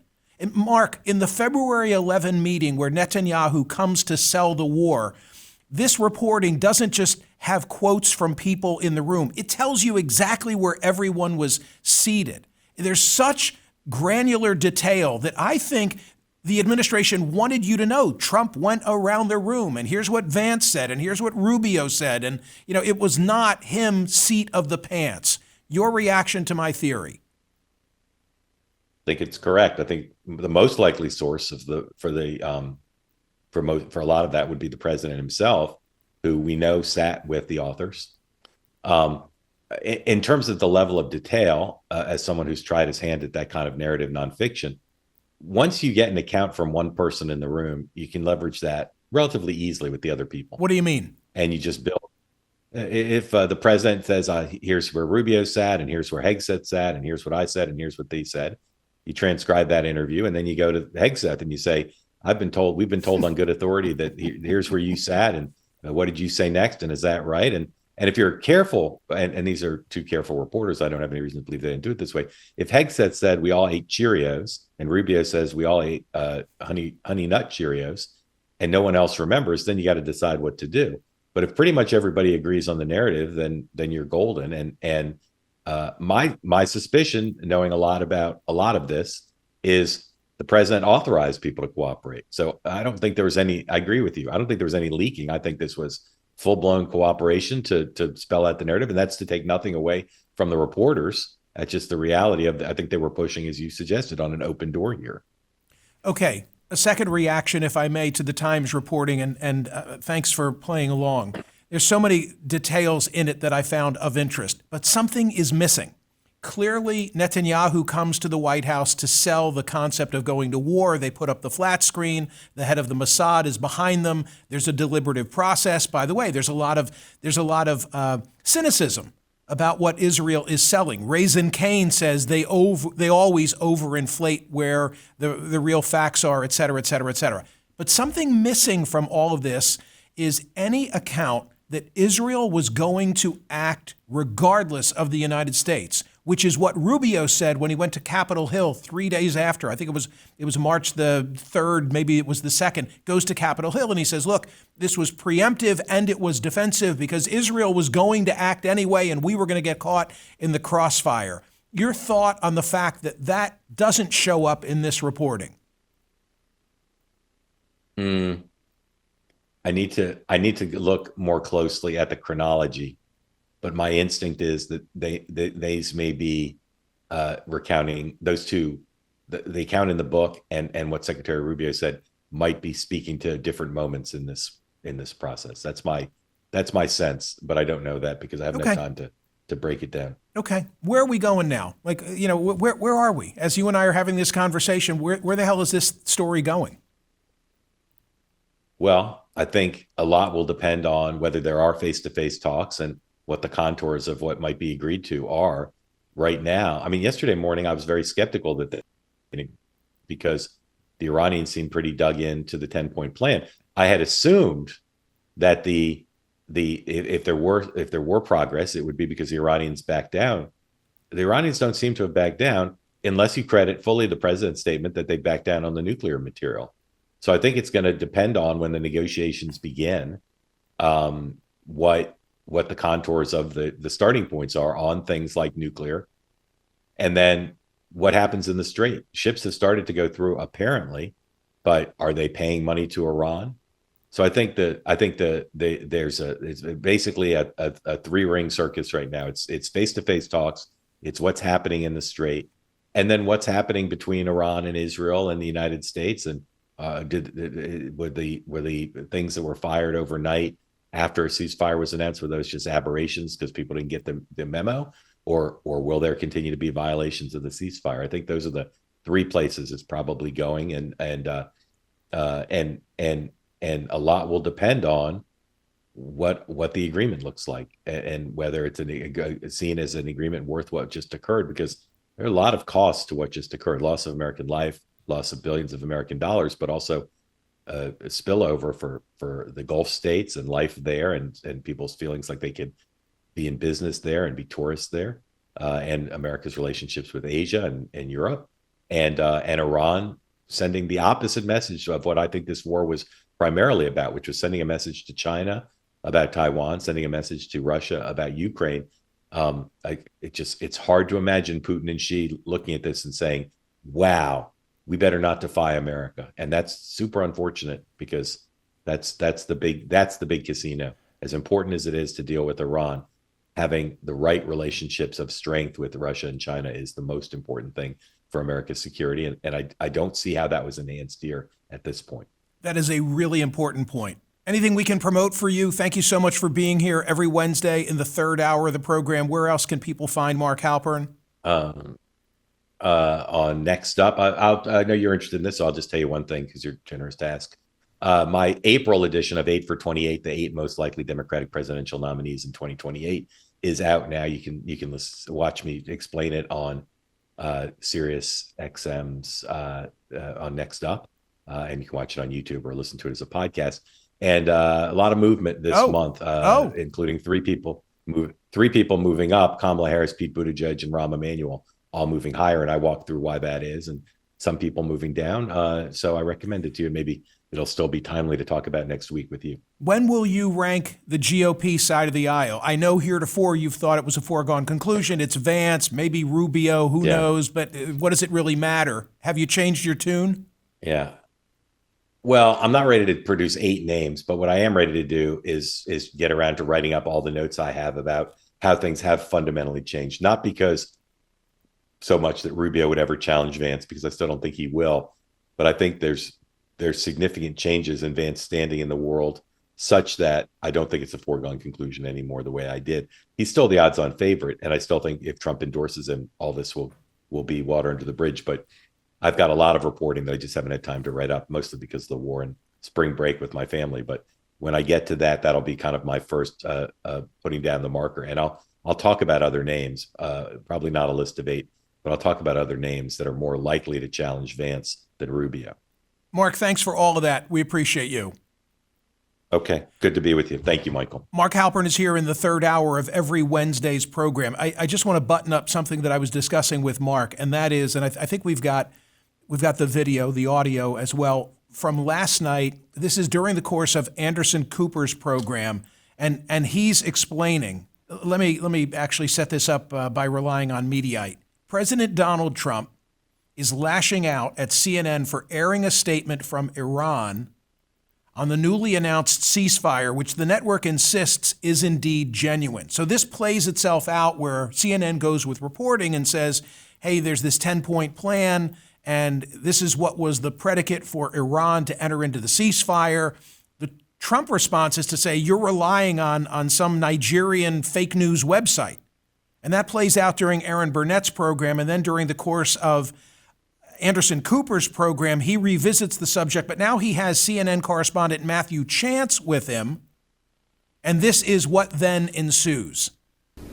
That's right, Anderson. There are a couple of statements. There's a very short one from the Iranian foreign minister, basically saying, look, we're going to observe a ceasefire and open the Strait of Hormuz on the basis that there will be negotiations with the United States, and our 10-point plan, that Iranian 10-point plan, will be accepted as the basis for those negotiations, but it doesn't go any further than that. The second document, the one apparently President Trump seems to be objecting to, is the one that's been sent to us by the Supreme National Security Council of Iran. That's Iran's highest military body, and that's a lot more aggressive, and it goes into a lot more detail about what that 10-point plan to end the war from Iran actually involves, and it includes things like this: regulating passage through the Strait of Hormuz in coordination with Iran, so basically making sure that Iran still can exercise control over that strategic waterway through which 20% of the world's oil passes, to end the war against the axis of resistance, so that's a reference to Iran's proxies and perhaps Israel stopping its attacks on Hezbollah in Lebanon, but also other proxies in the region as well. The third point it mentions is the withdrawal of US combat forces from bases across the Middle East region. That's obviously a big ask, unlikely to be accepted, but nevertheless, it is one of the points in that 10-point Iranian plan, according to this Supreme National Security Council document that was sent to us, by the way, by the Iranian Foreign Ministry. The fourth point that I identified here, a compensation payment that Iran is demanding. That's war reparations for the damage that have been incurred throughout this 5 or 6 week US and Israeli military campaign, which has caused massive destruction, I expect. And finally, the lifting of sanctions, all sanctions, and the unfreezing of assets. That would obviously be a major boon for the Iranians. The document also goes on to talk about how negotiations to sort of find a final agreement, a final end to the conflict, a cessation of hostilities, will be carried out in Islamabad, the capital of Pakistan, over the next 15 days, and they'll start on Friday. So again, a much more detailed document from that supreme military body in Iran compared to what we saw from the foreign minister that just sort of spelt out the raw. So can I jump in on this and say that relative to this 10-point plan, relative to this 10-point plan, now I go to the Washington Post, which says, let me just pick this up midstream. A 10-point proposal received from Tehran, Trump said, was a workable basis on which to negotiate. In the 10-point proposal, Trump said was a basis for negotiations, Iran demanded a permanent end to the war, as well as an end to any attacks against the axis of resistance, as it calls its proxy groups in the region, including Hezbollah. According to a government statement reported by Iranian media late Tuesday, demands also included establishment of a formal protocol for passage through the Strait of Hormuz that ensures an oversight role for Iran. And now the key part, at least according to me, the list called for recognition of Iran's right to uranium enrichment. How can that be? I mean, how can we have gone through what we have gone through and still be having them enriching uranium? David Sanger, on this same issue, writing for the New York Times today, of what the U.S.-Iran unimmaculate conception deal means. It leaves the theocratic government backed by the vicious Islamic Revolutionary Guards in charge of a cowed population that has been pummeled by missiles and bombs and finds itself still under the thumb of a familiar regime, even if under new management. It leaves Iran's nuclear stockpile in place, including the 970 pounds of near bomb-grade material that was, in theory, the casus belli, the point of origin of this war. If he fails, says Sanger, to get the 970 pounds of 60% enriched uranium out of the country, along with far larger quantities of lower enriched nuclear fuel, he would have accomplished less in the $1 billion a day war than Obama accomplished in 11 years. You know the president's not going to like hearing that. In that agreement, Iran shipped 97% of its nuclear stockpile out of the country. Now, the administration is pushing back on this. So Truth Social this morning from the president in the 7 o'clock hour, the United States will work closely with Iran, which we have determined has gone through what will be a very productive regime change. There will be no enrichment of uranium, and the United States will, working with Iran, dig up and remove all of the deeply buried B-2 bombers' nuclear dust. It is now and has been under very exacting satellite surveillance, Space Force, exclamation point. Nothing has been touched from the date of attack. We are and will be talking tariff and sanctions relief with Iran. Many of the 15 points have already been agreed to. Thank you for your attention to this matter, President Donald J. Trump. Okay, there you go. That's as up-to-date and detailed as we can offer you, and you've got the value now of Mark Halpern's sentiments. Go vote at Smerconish.com and tell me whether this 2-week ceasefire is a prelude to a longer-lasting peace. I'm voting no. My heart is, otherwise, I wish I could tell you something different, but that's how I look at it. I'm pessimistic based on all that I've just shared with you. Go vote at Smerconish.com on the poll question, which asks, is the 2-week ceasefire a prelude to a longer-lasting peace? We hope and pray that it will be. I guess that's the point that I was trying to make. We have a plan, because of the power of our military, where every bridge in Iran will be decimated by 12 o'clock tomorrow night, where every power plant in Iran will be out of business, burning, exploding, and never to be used again. I mean, complete demolition by 12 o'clock. President Trump yesterday relative to that 8 p.m. deadline tonight. Our lead story at Smerconish.com and in the newsletter today comes from the Associated Press. Airstrikes pounded Tehran on Tuesday. Iranian officials urged young people to form human chains to protect power plants hours before the expiration of U.S. President Donald Trump's latest deadline for the Islamic Republic to reopen the crucial Strait of Hormuz. John R. Bolton was the longest-serving national security advisor in the first Trump administration. He's the author of The Room Where It Happened. Not only was he United States National Security Advisor, he was also the U.S. Ambassador to the United Nations, in addition to several other responsibilities. Mr. Ambassador, thank you so much for being here. You just published in the New York Times under the headline, "The President Can Still Win This War." You say the entire geopolitical shape of the Middle East is now at issue. How? Well, either we overthrow the regime in Tehran, which I think has begun to happen, not the way I would have done it, but I think the damage to the regime itself is becoming apparent. We either get rid of that regime, or that regime could well dominate the Middle East in a way that would be wholly unsatisfactory for American interest. When we got into this struggle, there were two main threats that we and our allies faced: the nuclear threat from Iran and the threat of terrorism. But what Iran has demonstrated in the past several weeks is there's a third threat that's really comparable, and that's closing the Strait of Hormuz and its effect on the global economy. There's no doubt that threat has always existed. We've been blind to it, frankly, for too long, and now we see it. If we leave that possibility out there, Iran will be the dominant power in the Middle East. Close behind them, its critical allies, Russia and China. So I think we're in a much bigger struggle than perhaps Trump anticipated, but that's what we've got now. In the Times, you caution the president by reflecting on the lesson of the Houthis. What's the lesson? Well, last year, he attacked the Houthis, a faction in Yemen's ongoing civil war, for the Houthi effort financed and armed by Iran to close maritime traffic in the Red Sea, and particularly the Bab el-Mandeb Strait at the southern end of the Red Sea. And we went at this for 6 or 8 weeks. We didn't stop the Houthis, but we called the operation off. And now the Houthis are threatening, at Iran's behest, to up the ante by once again closing the Red Sea.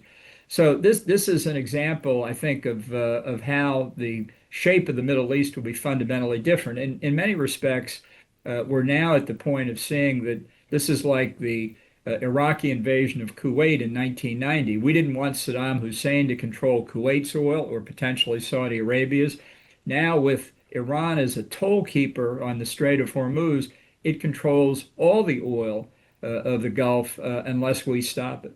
Hey, congrats to my friends at Parks Casino. Why do I say congrats? Because it's not only a great place for headline entertainment and dining and gaming, but now the Parks View Hotel has opened, steps away from Parks Casino, and they offer shuttle service as well. So why not go see a headliner at Parks Casino this spring, summer, or fall, and then spend the night? Melissa Etheridge, Jacob Dylan and the Wallflowers, country music superstar Brantley Gilbert, comedian Andrew Dice Clay, I should say comedian and actor A hell of an actor. A night of yacht rock coming with Ambrosia and Pablo Cruz. The Long Island Medium, Teresa Caputo in June. A tribute to Sir Paul McCartney also in June. The Gene Simmons Band, Australian Pink Floyd, and Grand Funk Railroad. Whatever you're looking for, they've got it at Parks Casino. PARXcasino.com to buy your tickets. You've got to be 21. Gambling problem, call 1-800-GAMBLER. Is the infrastructure fair game, the power plants, the bridges in particular? Well, look, the rules of warfare that we follow, which are ingrained by doctrine and instruction in all branches of our military, is we don't attack civilian targets. But just because you call something civilian infrastructure doesn't mean it's immune from attack. If there's a power plant that provides power for military purposes, as well as civilian purposes, it's a legitimate target for attack. Roads and bridges that carry military personnel, assets, or manufacturing support for the military are legitimate targets. This is something that the targets will be carefully reviewed, I hope, by the Pentagon. But you can't say, oh, that's a civilian target without looking at it more closely. And the example to watch, if anybody has any question, is what the United States did to Nazi Germany and Imperial Japan in World War II. I think we followed the rules of warfare then, and I think we'll do it again. Isn't there a risk that it causes, you said at the outset that perhaps regime change will take place. It's hard to read the tea leaves from a distance, and I lack your expertise. But isn't there a risk that we're going to cause a rally around the flag moment for Iran if we do strike infrastructure? Well, let's look at the evidence we've got so far. In the 12-day war last year, we attacked, along with Israel, primarily Iran's nuclear facilities and ballistic missile capability. People had said for decades, you cannot strike Iran's nuclear program. It will cause the people to rally around the regime. So we did strike the nuclear program, and they didn't rally around the regime. People said when these attacks began, you're going to cause the Iranian people to rally around the regime. It hasn't happened yet. Is there a risk that it will happen if we go after power plants and bridges? Yes, but the notion that the Iranian people don't realize, can't understand that the problem is not us, the problem is their regime, I think is patronizing. And again, I'll turn to the examples of Germany and Japan. From 1945 forward, did the German and Japanese people hate the United States? Did they resist us at every turn? Did they commit terrorist acts against us? No, up until the Trump administration, at least, they were two of our closest allies. Aren't the Iranian people as perceptive as the German and Japanese people who saw the cause of their misery was their own regimes? I never know. I mean, I always ask on CNN, is there polling data on which I can rely and cite as to how the Iranian people, predating this war, regard the United States? And I'm always told, well, the data's unreliable, therefore you can't put it in the public domain. How do you read the tea leaves? How do you assess where the Iranian people stand? Well, on the question what they think of their own regime, it is overwhelmingly negative. Overwhelmingly negative in all 31 of Iran's provinces, where, by the way, Western news reporters don't often go. So you have to rely on what you hear from people inside Iran and discount it for their own biases. But what we saw back in December and January were countrywide demonstrations against the regime based on the extraordinary deterioration of the economy. And in response to what I believe were almost entirely peaceful protests, the government of Iran executed, murdered, massacred over 30,000 of its own citizens. Trump said recently 45,000. I've heard estimates higher than that. Just to give people something comparable to think about, the U.S. is roughly 4 times the size of Iran in population, which would mean if a U.S. government crackdown and comparable to the estimate of what happened in Iran, the U.S. government would have killed 120,000 Americans. That's how brutal that regime is. But I think the people understand that the brutality is because the regime is desperate for its own survival. And I can only look at other historical precedents. This is not the case that when we've flattened countries, that the people have turned against us. They've turned against their prior regimes. Germany and Japan, as I say, are two contemporary examples. When I asked Admiral Stavridis why there hasn't been revolt thus far in Iran, one of the things that he said to me is perhaps those 30 to 40,000 would have been the frontline warriors, and they've been taken out. Well, I don't know whether they would have been or not. I don't know that anybody can tell. But I would say this: I think that there was never any expectation from people looking at the potential for regime change that there would be demonstrations in the streets as soon as the U.S. and Israel started bombing. I think the massacre of the 30,000 back in January was a further deterrent to that, if any were necessary. What we need going on now is not people in the streets. We need opponents of the regime to be talking to people inside the regime, people who are maybe not as religiously fanatic as the Ayatollahs and the Revolutionary Guard, maybe people in the conventional military, saying to them, this ship is going down and you don't want to go down with it. There should be a lot of behind-the-scenes conversation. We should be facilitating that. We should be aiding the opposition in any way that we can. The president said, I think on Sunday, that we had tried to supply weapons to the opposition through the Kurds. The Kurds had taken the weapons but hadn't passed them on. I can't speak to the validity of that, but if the opposition wants weapons, communications, money, whatever we can supply to them, we should be doing it. We should have been doing it before this started. We should have been coordinated with opponents of the regime well before our military action started. I said that you were the longest-serving national security advisor in the first Trump administration, and you reflected on your experience in writing the book, The Room Where It Happened. You know him as well as anyone. What do you think happens tonight? I do think it's anybody's guess, but I'll guess for you. I think it's not the obliteration of Iranian civilization, as he just posted on social media. I think it'll be a half step of some kind. He'll say, this is a token of what I could have done, and now you've got another 7 more days. I have questions as to whether we should be there at all. They never satisfied me with regard to laying out that there was an imminent threat to the United States. I worry that it was Netanyahu who really convinced Trump to take an action he otherwise would not have taken. But okay, we're there now. Everybody recognizes, Republicans, Democrats, presidents of the last 47 years, the risk that this regime has posed. Now I think we need to win it and not come home with our tail between our legs. The question is, what does victory look like? And my view is, again, lacking Ambassador Bolton's experience and expertise, we need to have something to say about the enriched uranium. I mean, the whole predicate here is to deny them the capability of developing a nuclear weapon. And although the president pays that lip service, he really doesn't say anything with specificity about seizing control of the enriched uranium, which I know is easier said than done. Your final thought on that? Well, I do think at some point we've got to make sure that those materials, the enriched uranium, the centrifuges, other key aspects of the program don't fall into the wrong hands. My belief has been for over 20 years now, you can't guarantee the end of the program until you get a different regime. You can mow the lawn, as the Israelis like to say. We mowed the lawn last year on the nuclear program, and they started building it back.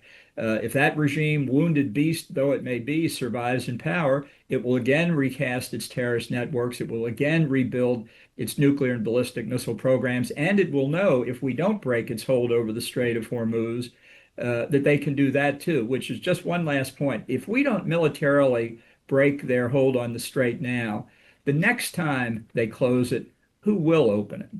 So bottom line, meet the new boss, same as the old boss. We really haven't changed the regime. That needs to happen, or we don't get ahead of the curve on the whole nuclear enrichment aspect.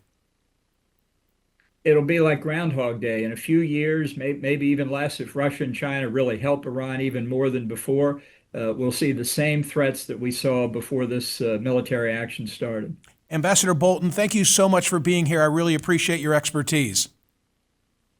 Well, thank you very much for having me. John R. Bolton was the longest-serving national security advisor in the first Trump administration. He's the author of The Room Where It Happened. He is not only the former United States National Security Advisor, but also was the United States Ambassador to the United Nations. Okay, you've heard his prediction. His prediction is a half-step, not total obliteration relative to the 8 p.m. deadline tonight.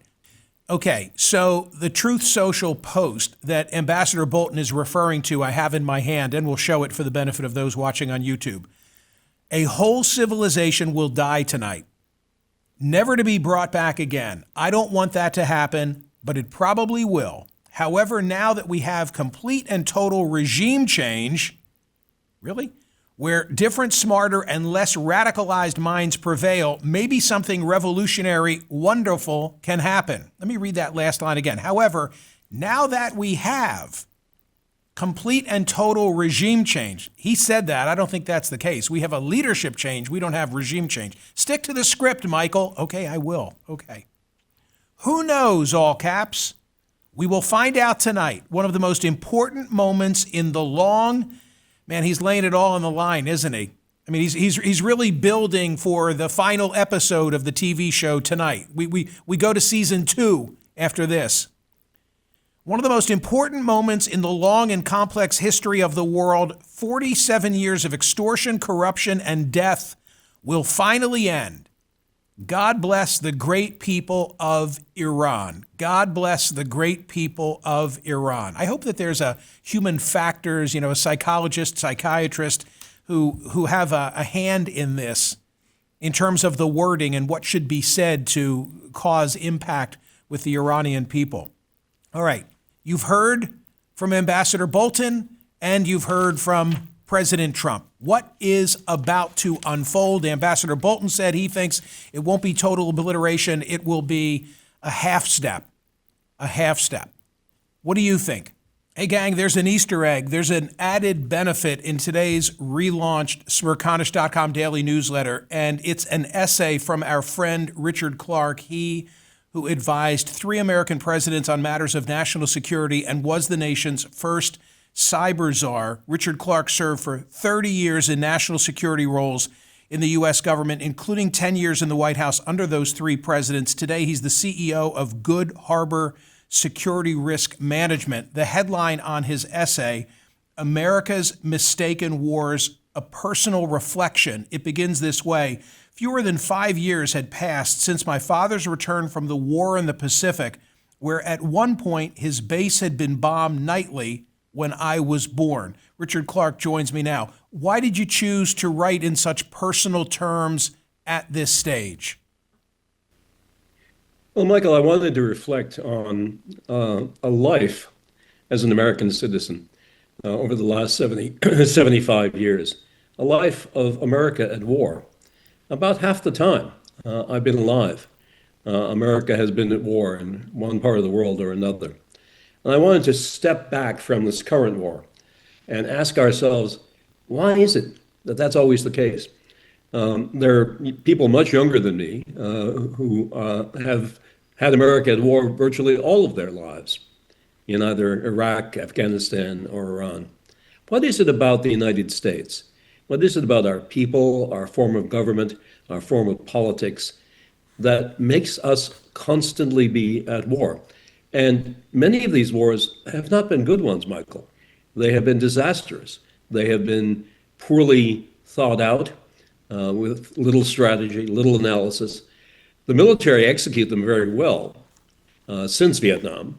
The military learned in Vietnam how not to do things, and they became very professional after that.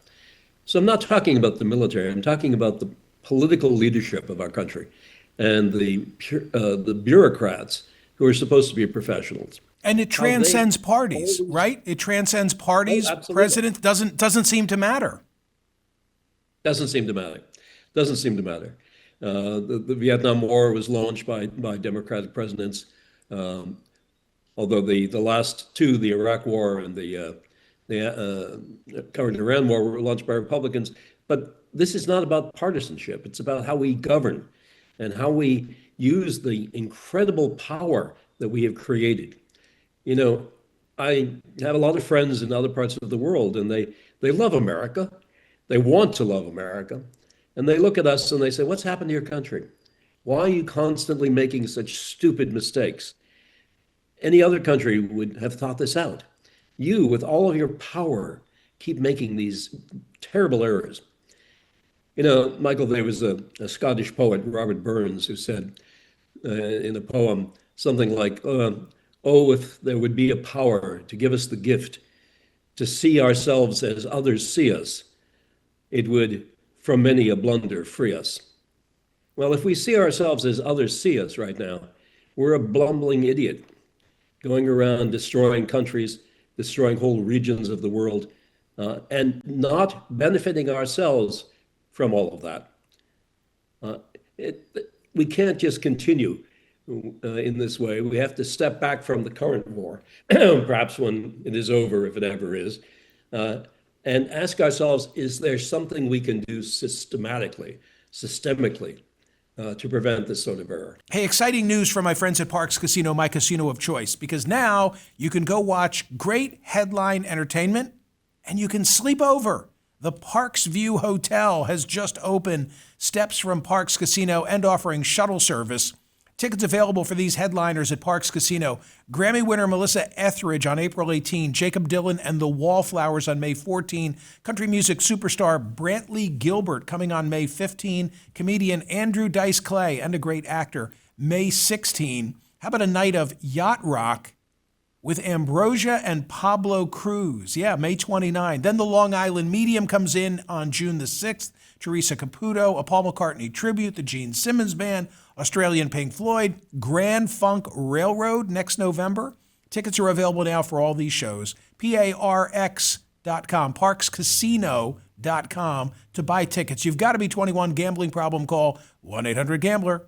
There's a paragraph that seems to have a disconnect in the way that it begins. You write, as an anti-war student protester, and then as a very young Pentagon civilian analyst. I was curious, did the former not intrude on your ability to become the latter? Well, I thought it would. I don't know, you're a Philadelphian. I don't know if you know the old Philadelphia Police Intelligence Unit. I'm sure they had a file on me as an anti-war protester, but I don't think it made it to the Pentagon. That's funny. So something else that caught my eye, a lot of things caught my eye, and I want people to read in total Richard Clarke's essay, but this paragraph, and this is now you reflecting post-Iraq war. It seemed inconceivable that we would repeat that kind of spectacular disaster, but our period of non-combat was short. 4 years after the last U.S. troops ignominiously decamped from Afghanistan, the withdrawal being another example of a massively incompetently managed operation, we were at it again in Gulf War III. Let me make very clear, you played a role relative to Gulf War I. That was a quote-unquote good war. Those that followed, less so. How come? Well, I thought the Bush administration, George Herbert Walker Bush, conducted the war in Iraq, the first Gulf War, exactly the way one should. He built an international coalition of over 50 nations. Many of them fought alongside our troops. Many of them paid for our bills. He got UN authorization. He got congressional authorization. He explained to the American people well in advance, months in advance, what our goals would be. Our goals were clear, they were limited, and they were achievable. And we achieved them with spectacular military operations that were the beginning of modern warfare. There was nothing wrong with that war. Now, some people say we stopped too soon. No, there was a very clear discussion in the government at the time, in meetings I was in, that if you continued on to go to Baghdad after you freed Kuwait, you would split the country apart.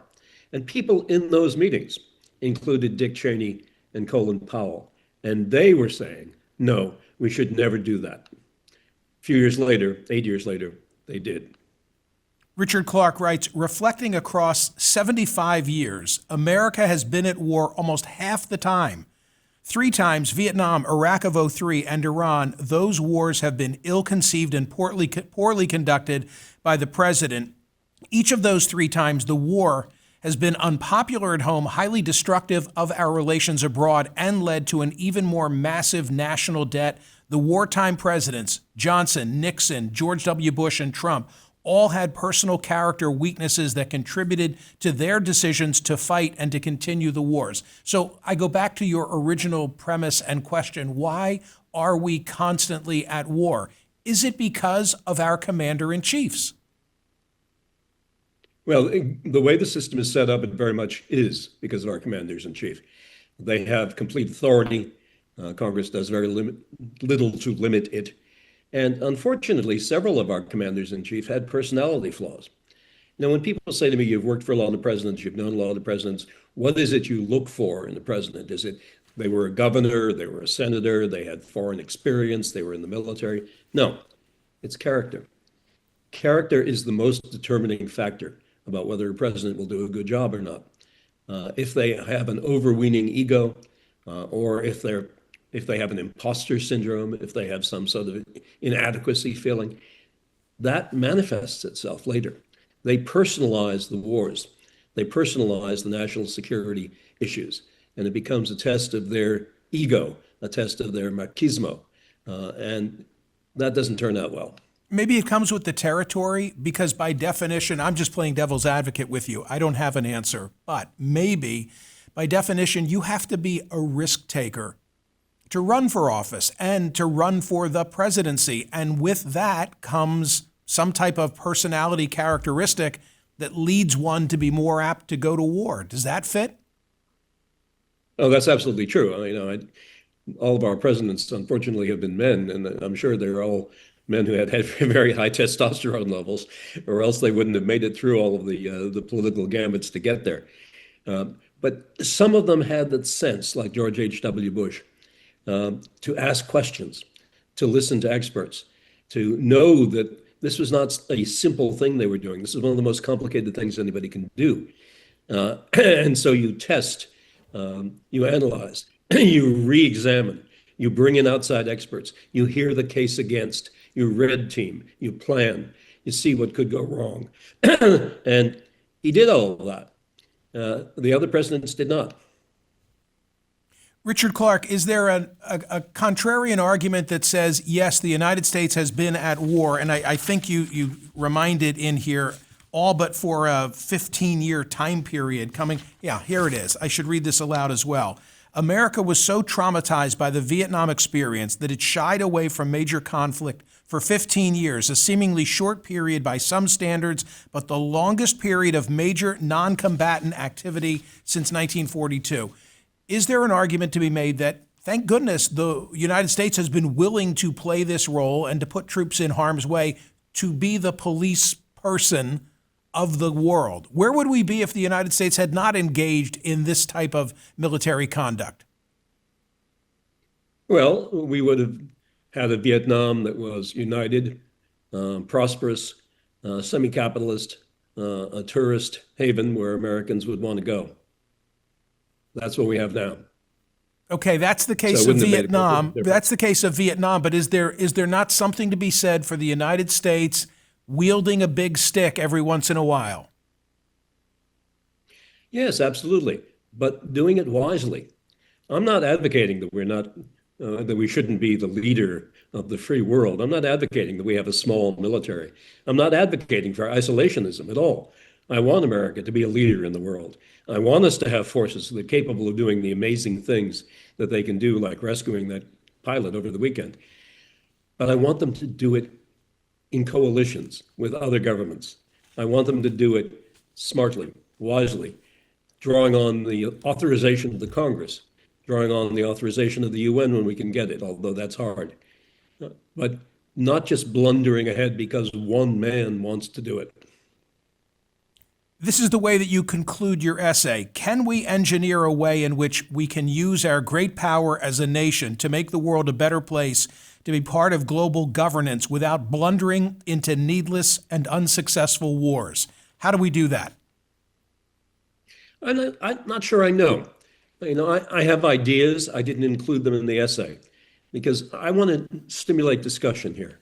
I want to stimulate discussion from both parties and from all across the country. When this war is over, to ask, how do we make sure this sort of thing doesn't happen again? It happens all too often.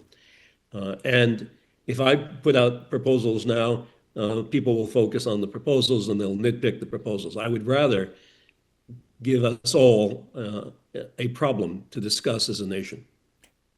What company do we have in this regard? I'm fearful of your answer because I think you're going to say, if your question, Michael, is what other nations have so often been at war in the last half century, it's probably going to be the Soviet Union / Russian Republic. Well, it's Israel, because Israel is constantly under attack. Right. And has to defend itself.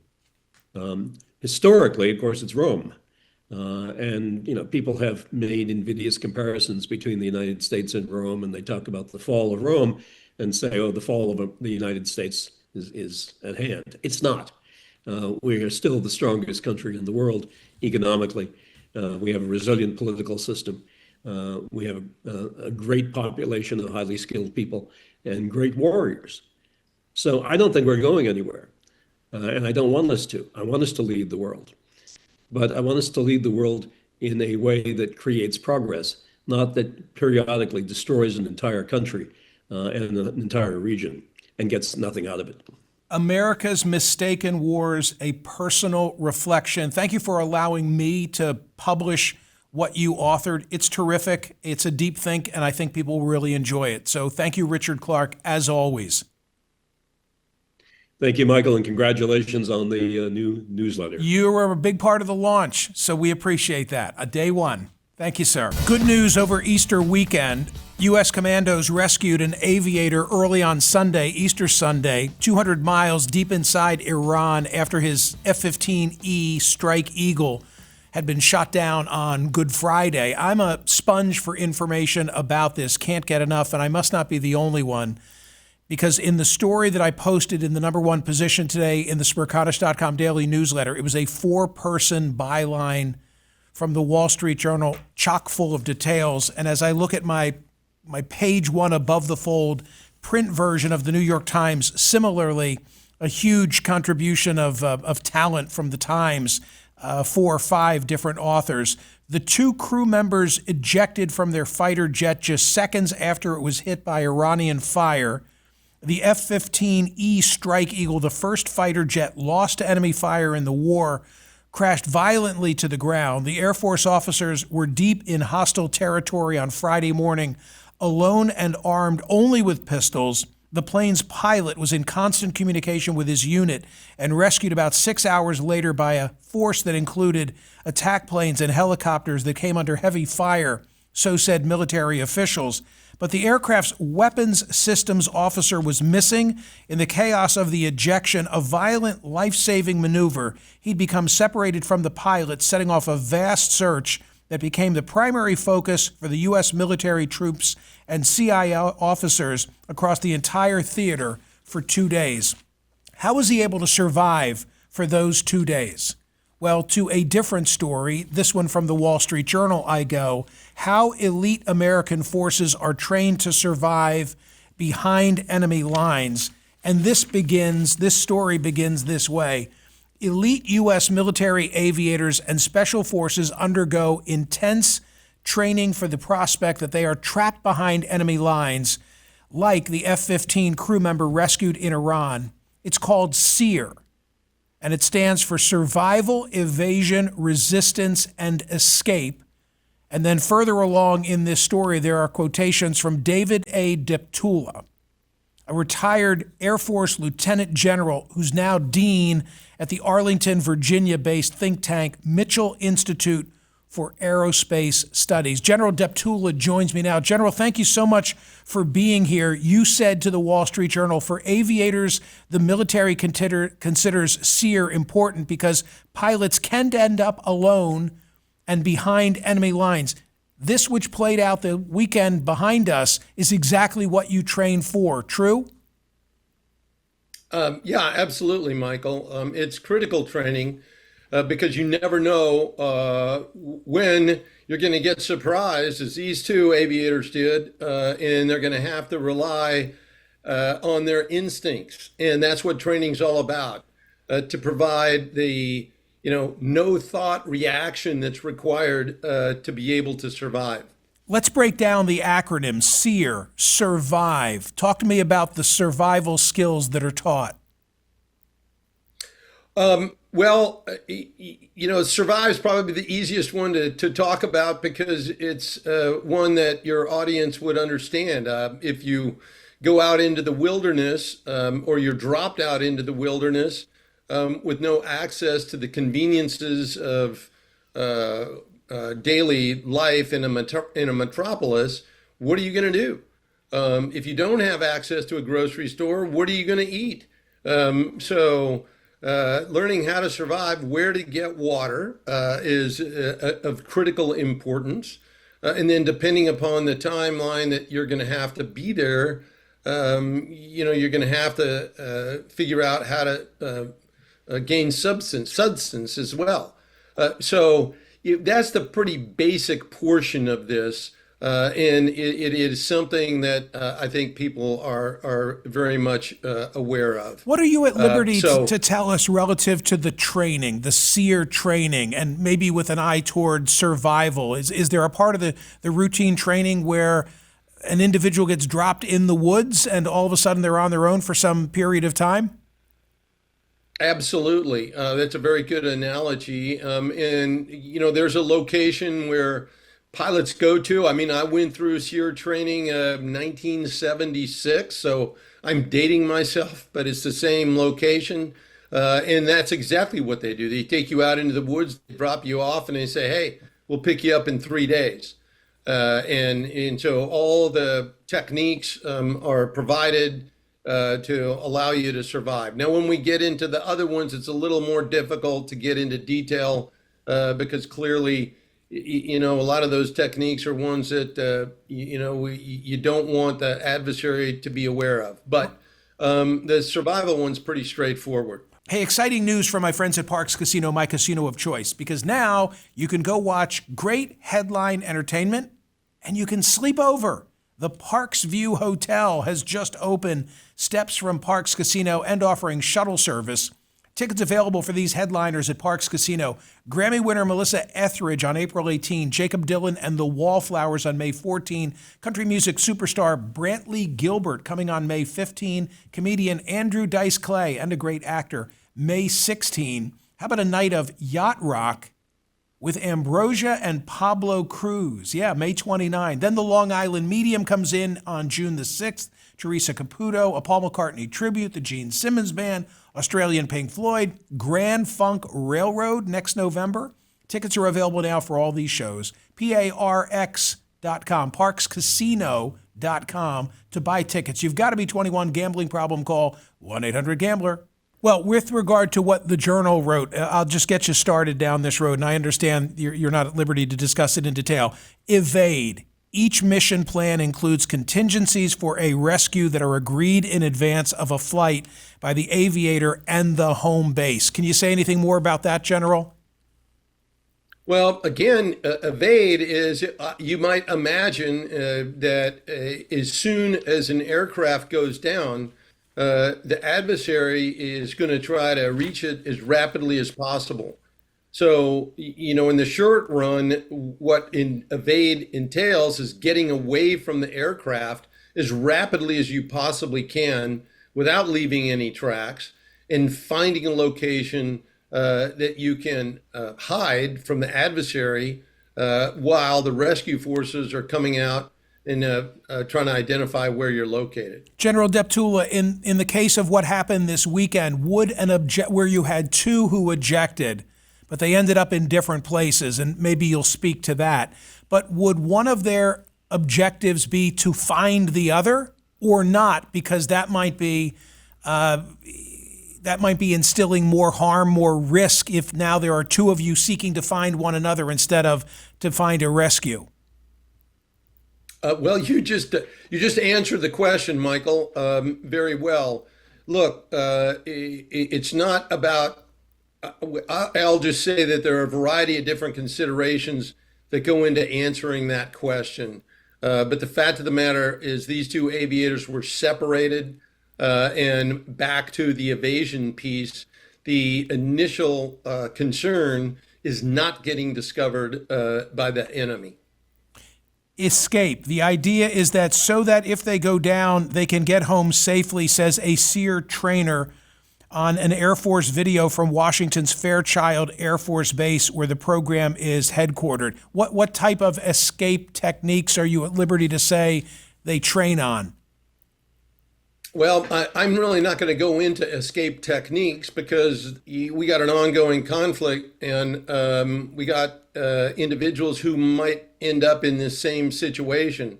But the fact of the matter is, escape goes along with evade, as well as finding a location that allows the pilots, crew members, to stay away from being discovered by the enemy and positioning themselves so they can be discovered by friendly forces. I'll just leave it at that. I appreciate the fact that you're being very cautious and careful in terms of what you do and don't want to talk about. That's one of the reasons I was eager to chat with you, because I'll use the New York Times by way of example. Page 1 above the fold, as the story deserves to be. How U.S. military racing the clock saved an airman. And then there's a news analysis, and then there's a more straightforward account of just what the facts are. But on the jump page, General Deptula, there's a box that says CIA's deception plan helped divert Iranians from missing American. And as I read it, I worried that the government, the administration maybe, the Pentagon, so eager to have an American win in terms of this rescue operation that they put a heck of a lot in the public domain. And I guess my question to you is, as you read all the coverage and knowing what you know, do you think the public has just been made aware, or more specifically, our enemy, in this case, Iran, was just told too much? It's an interesting question. Look, we live in a free and open society, and that is always a concern. So quite frankly, that's why you don't hear a lot of specificity or details about the entire rescue operation, which, by the way, and I think you recognize it, most people do, it was extraordinarily successful. But the success involved incredible actions on the part of our military personnel. It was an enormous effort that involved many, many more aircraft than anyone might think, in an extremely well choreographed operation that was put together in a matter of hours. Now, look, a lot of this is thought out in advance, but specifics really don't do anything except assist our adversaries who are watching and reading everything that the U.S. puts out. So speak to this at more length, and you're quoted in a number of the stories, so I'm not the only one who was eager to chat with General Deptula about how this all happened. What about the rescue stands out to you and is worthy of comment? Well, I mentioned it earlier. It's the choreography that occurred, or the operational planning that brings together an enormous variety of capabilities, aircraft, and personnel in all domains. And I'm alluding here to space has become more and more a player today than it ever has before in finding and then assisting in the recovery of the personnel.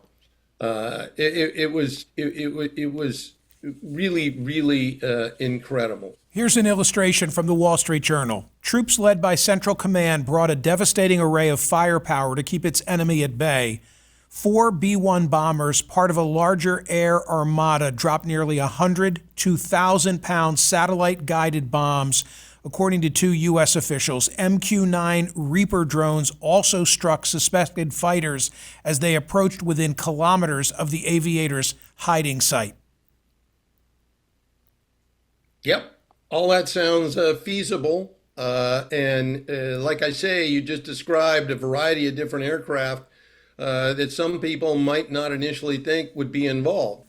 But what really is the essence of this kind of an operation is, what are the effects that one wants to accomplish?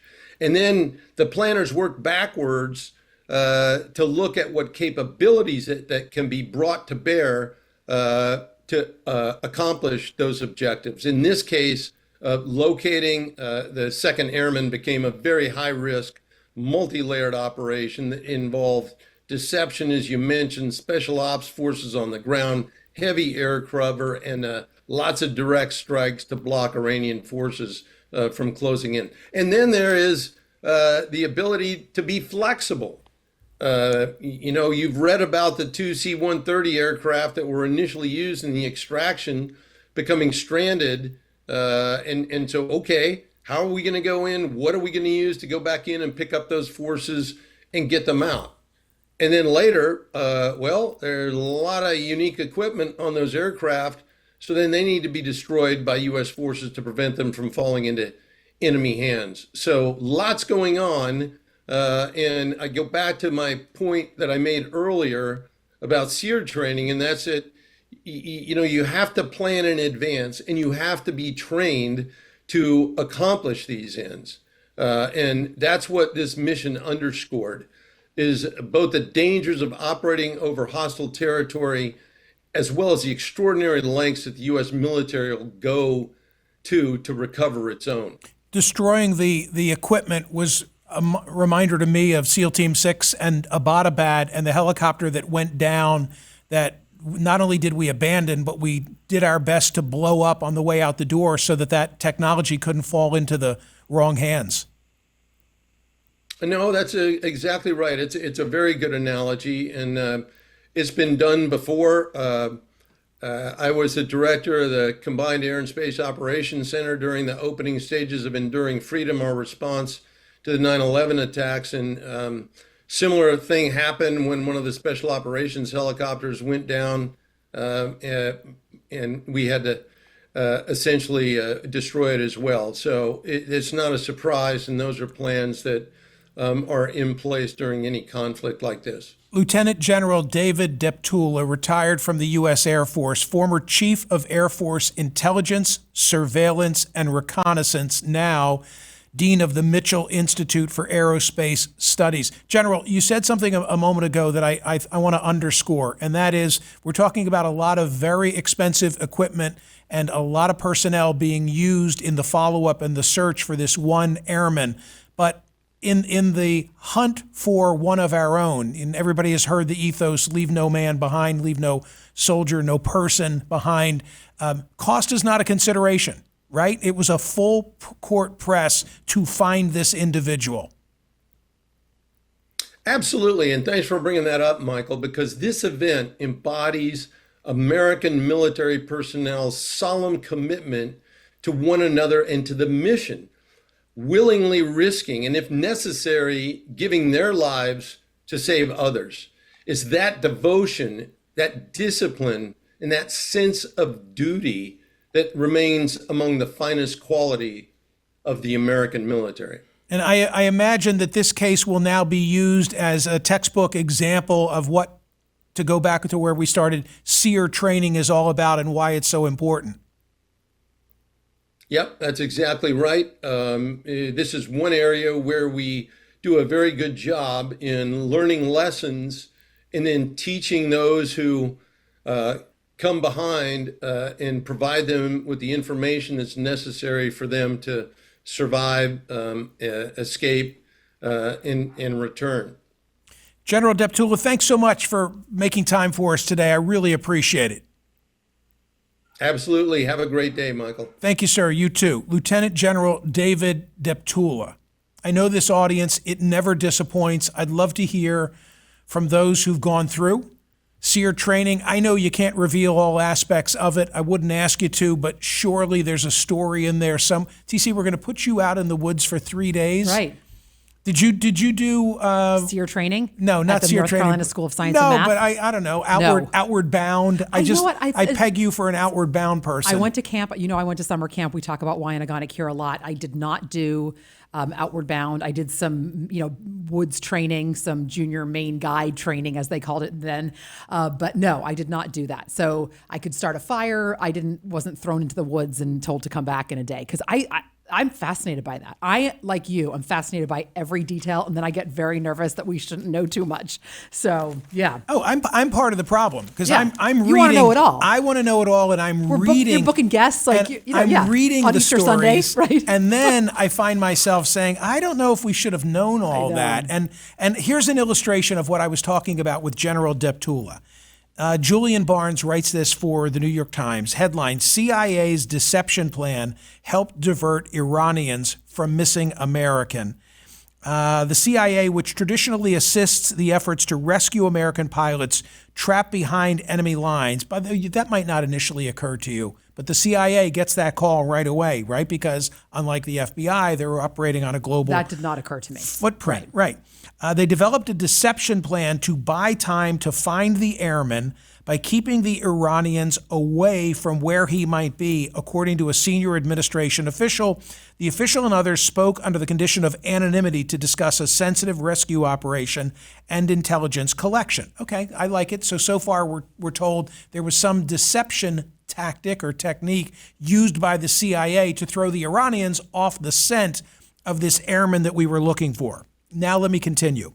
While U.S. officials did not initially know exactly where the weapons officer was, they knew he had moved from where his ejection seat had hit the ground. They also knew, and I'm sure that's part of basic SEER training, which is get away from the vehicle, right, from the aircraft. They also knew that he was injured.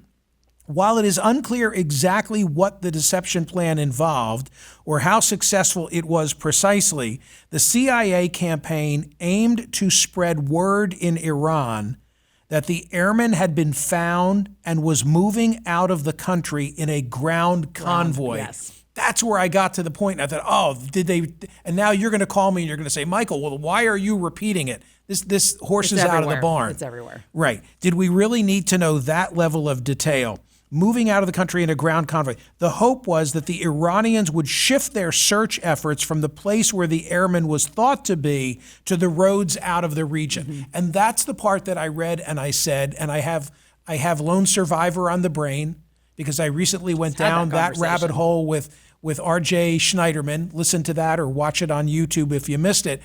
And I'm going to ask a cynical question now, and the cynical question is the U.S. so eager for a win that we told too much of the story because of a sense of patriotism and bravado? I'm taking nothing away from the airmen, nor those who risk their lives. Makes me feel good, makes me feel patriotic to know how this all unfolded. I'm just asking a very specific question, and that is, did some in the Pentagon or some in the administration just say too much? We didn't need to know all the detail. And I'm scratching the surface as to what's in the public domain.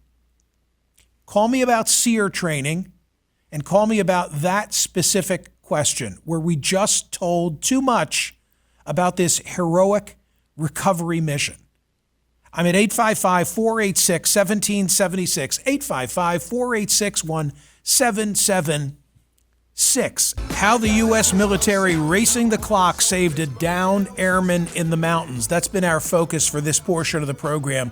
Tom, you're in Pennsylvania with a reaction. Hi, what did you want to say? First of all, I love your down-the-middle approach to information and news. Thank you. Thank you. I was going to say I did, military training many decades ago, Vietnam veteran, escape and evasion training as an infantryman, and they just teach you basics, how to evade and then escape if you're captured. That's what the E part is, escape. The other part, it doesn't exactly address your question, but I think that, in rescuing the airmen, it's been 100%, and no one left behind. I believe in that deeply, but it cannot be lost on the fact that two huge aircraft worth a lot of money, plus helicopters worth a lot of money, were left behind in the operation. And as the American public, we're geared up to be very oriented toward gung-ho military, but as taxpayers, we have to know what this stuff is all about. And as far as revealing information, I think there's a whole lot of secret stuff that will never be revealed. And, the basics that have been out in the news so far is, basically stuff that's going to hit the the news situation. Okay, a number of things that you said that interest me. Number one, I know it's been a long time, but anything from your SEER training, any specific recollection that stands out? Well, the idea that you just have to melt into the environment, as described, that man crawled into a crevice. Any way that you possibly stay. Now, I was trained for infantry, so nobody was going to come and get me. I had to find my way back to friendly forces. So Understood. It's a little bit different there. But you've got to blend in. You've got to blend in and just, stay low. Got it. Okay. Well, thank you, Tom. Appreciate your service those many years ago. In Athens, this is Charlie. Charlie, react to this miraculous story of the rescue of the U.S. airmen. Well, the one thing that I keep, about... Turn down that radio. You're getting distracted. Okay. All right. We give away way too much information, not just on this situation, but on many situations that we're involved.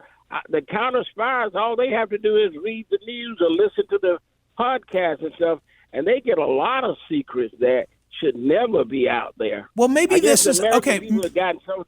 Yeah, the media clamors for it. We want to know. We claim we have a right to know. So I get it. It's a balancing act. But the next time, God forbid, that one of our airmen is missing in Iran or elsewhere, and if the word is now circulating that he's been located and there's a caravan moving over here to drive him to safety, maybe next time they'll know, in Iran, when they said that, it was totally bogus. That was the concern that I had in reading the story. I thought that's the very one that I have too much information. Yeah, and that the Pentagon, the administration, in wanting to tell a success story, maybe told a little bit too much. That's the question that I'm raising. That's the concern that if you listen to a lot of our news and a lot of stuff they let go, sometimes it's over the top. Yeah. It's stuff that doesn't need to be known to verify what we've done. And I applaud them for the outstanding job Absolutely. of bringing that brave man home. I don't want to be a Debbie. Thank you, Charlie. I'm not here to be a Debbie Downer. My first observation is I feel like a patriot. I mean, as I read this, I'm proud to be an American. As I hear that there was no expense that was too much, and that they were going to put more lives on the line because nobody gets left behind. I'm all for all of that. Then I say, could we have told a little bit less? While it's unclear exactly what the deception plan involved or how successful it was precisely, the CIA campaign aimed to spread word in Iran that the airman had been found and was moving out of the country in a ground convoy. The hope was that the Iranians would shift their search efforts from the place where the airman was thought to be to the roads out of the region. That's the New York Times. The Wall Street Journal version of this story, under the headline, Inside High-Risk Rescue in Iran, which I made my #1 story in the newsletter today, has tons more detail and schematics of all of the planes that were involved. The F-15E Strike Eagle is one of them that's depicted. Map of the particular area is depicted in this as well. The MC-130J Special Operation Military Transport Aircraft in terms of the range and the speed and the crew. The MQ-9 Dreeper Roan in operation since 2007, the range, the speed, the crew, remote crew, et cetera, et cetera, et cetera. I mean, it's like all there. And so maybe I'm a hypocrite because I'm reading it and reading it and reading it, and then I'm saying, I don't know if I should have the ability to read this information. Brian stands by in Georgia with a reaction. Hi, Brian. What did you most want to say? Hey, I wanted to say that, I do think that we share too much, but I also have to think that there's an angle here, and I'm not in the ISR community. I'm a humble lawyer, but I think that we will share information as a form of counterintelligence to keep people guessing and to mislead them directly and make them draw conclusions in the future that we've already planned for. Well, and maybe there's an intimidation factor in telling the story so lengthy, so well, because now they're going to wonder what other capability do we have? Maybe that's something I need to acknowledge. Absolutely. So maybe there's a counter intel angle to that. I just wanted to bring that up. Thank you, Michael. Thank you, Brian. I appreciate it. Hey, all of you SEER graduates, you're evading too much. I'm not seeing calls on the board specific to my inquiry of, have you been through SEER training? And what can you share with the rest of us, not giving up any state secrets, but from your survival, evasion, resistance, and escape, what stands out? What bugs did you have to eat? How did you endure? How did you endure that first night of darkness being all alone? There's a show on one of the streamers right now that somebody recommended to me. It's a pretty amazing story of a guy who gets trapped on the ocean floor. I am going to tell this so poorly. But for 40 minutes was left for dead and somehow survived in temperatures that no human is supposed to survive at. If this rings any kind of a bell, you know what show I'm talking about. From the Wall Street Journal comments, the lead comments appended to the story that I've been describing, no other country in the world can accomplish such a task. What an absolute triumph for American courage and ingenuity. The flawless rescue of our downed F-15 pilot from deep inside hostile Iranian territory is the kind of story that reminds the world of why the United States military stands unmatched. Maybe that is the sort of antithesis of what I was describing. Oh, we told so much. No, we tell so much so that we inspire awe and fear of the U.S. military. Congratulations to our military, eager to see this as a movie someday. Another one. In 1943, a U.S. bomber airman had about a 25% chance of completing 25 missions, at which point they were removed from combat roles. That means if you were air crew, you had a 75% chance of being wounded, captured, or killed before completing those 25 missions. Over 20,000 U.S. airmen were killed in 1943 alone, but today a single pilot being shot down is an Iranian victory and is dominating the news cycle that he was rescued. That's a hell of an operation. War has been sanitized, and the U.S. has been fighting asymmetrically for decades, largely because we have no military peer. There's more to it. I think that's a great comment.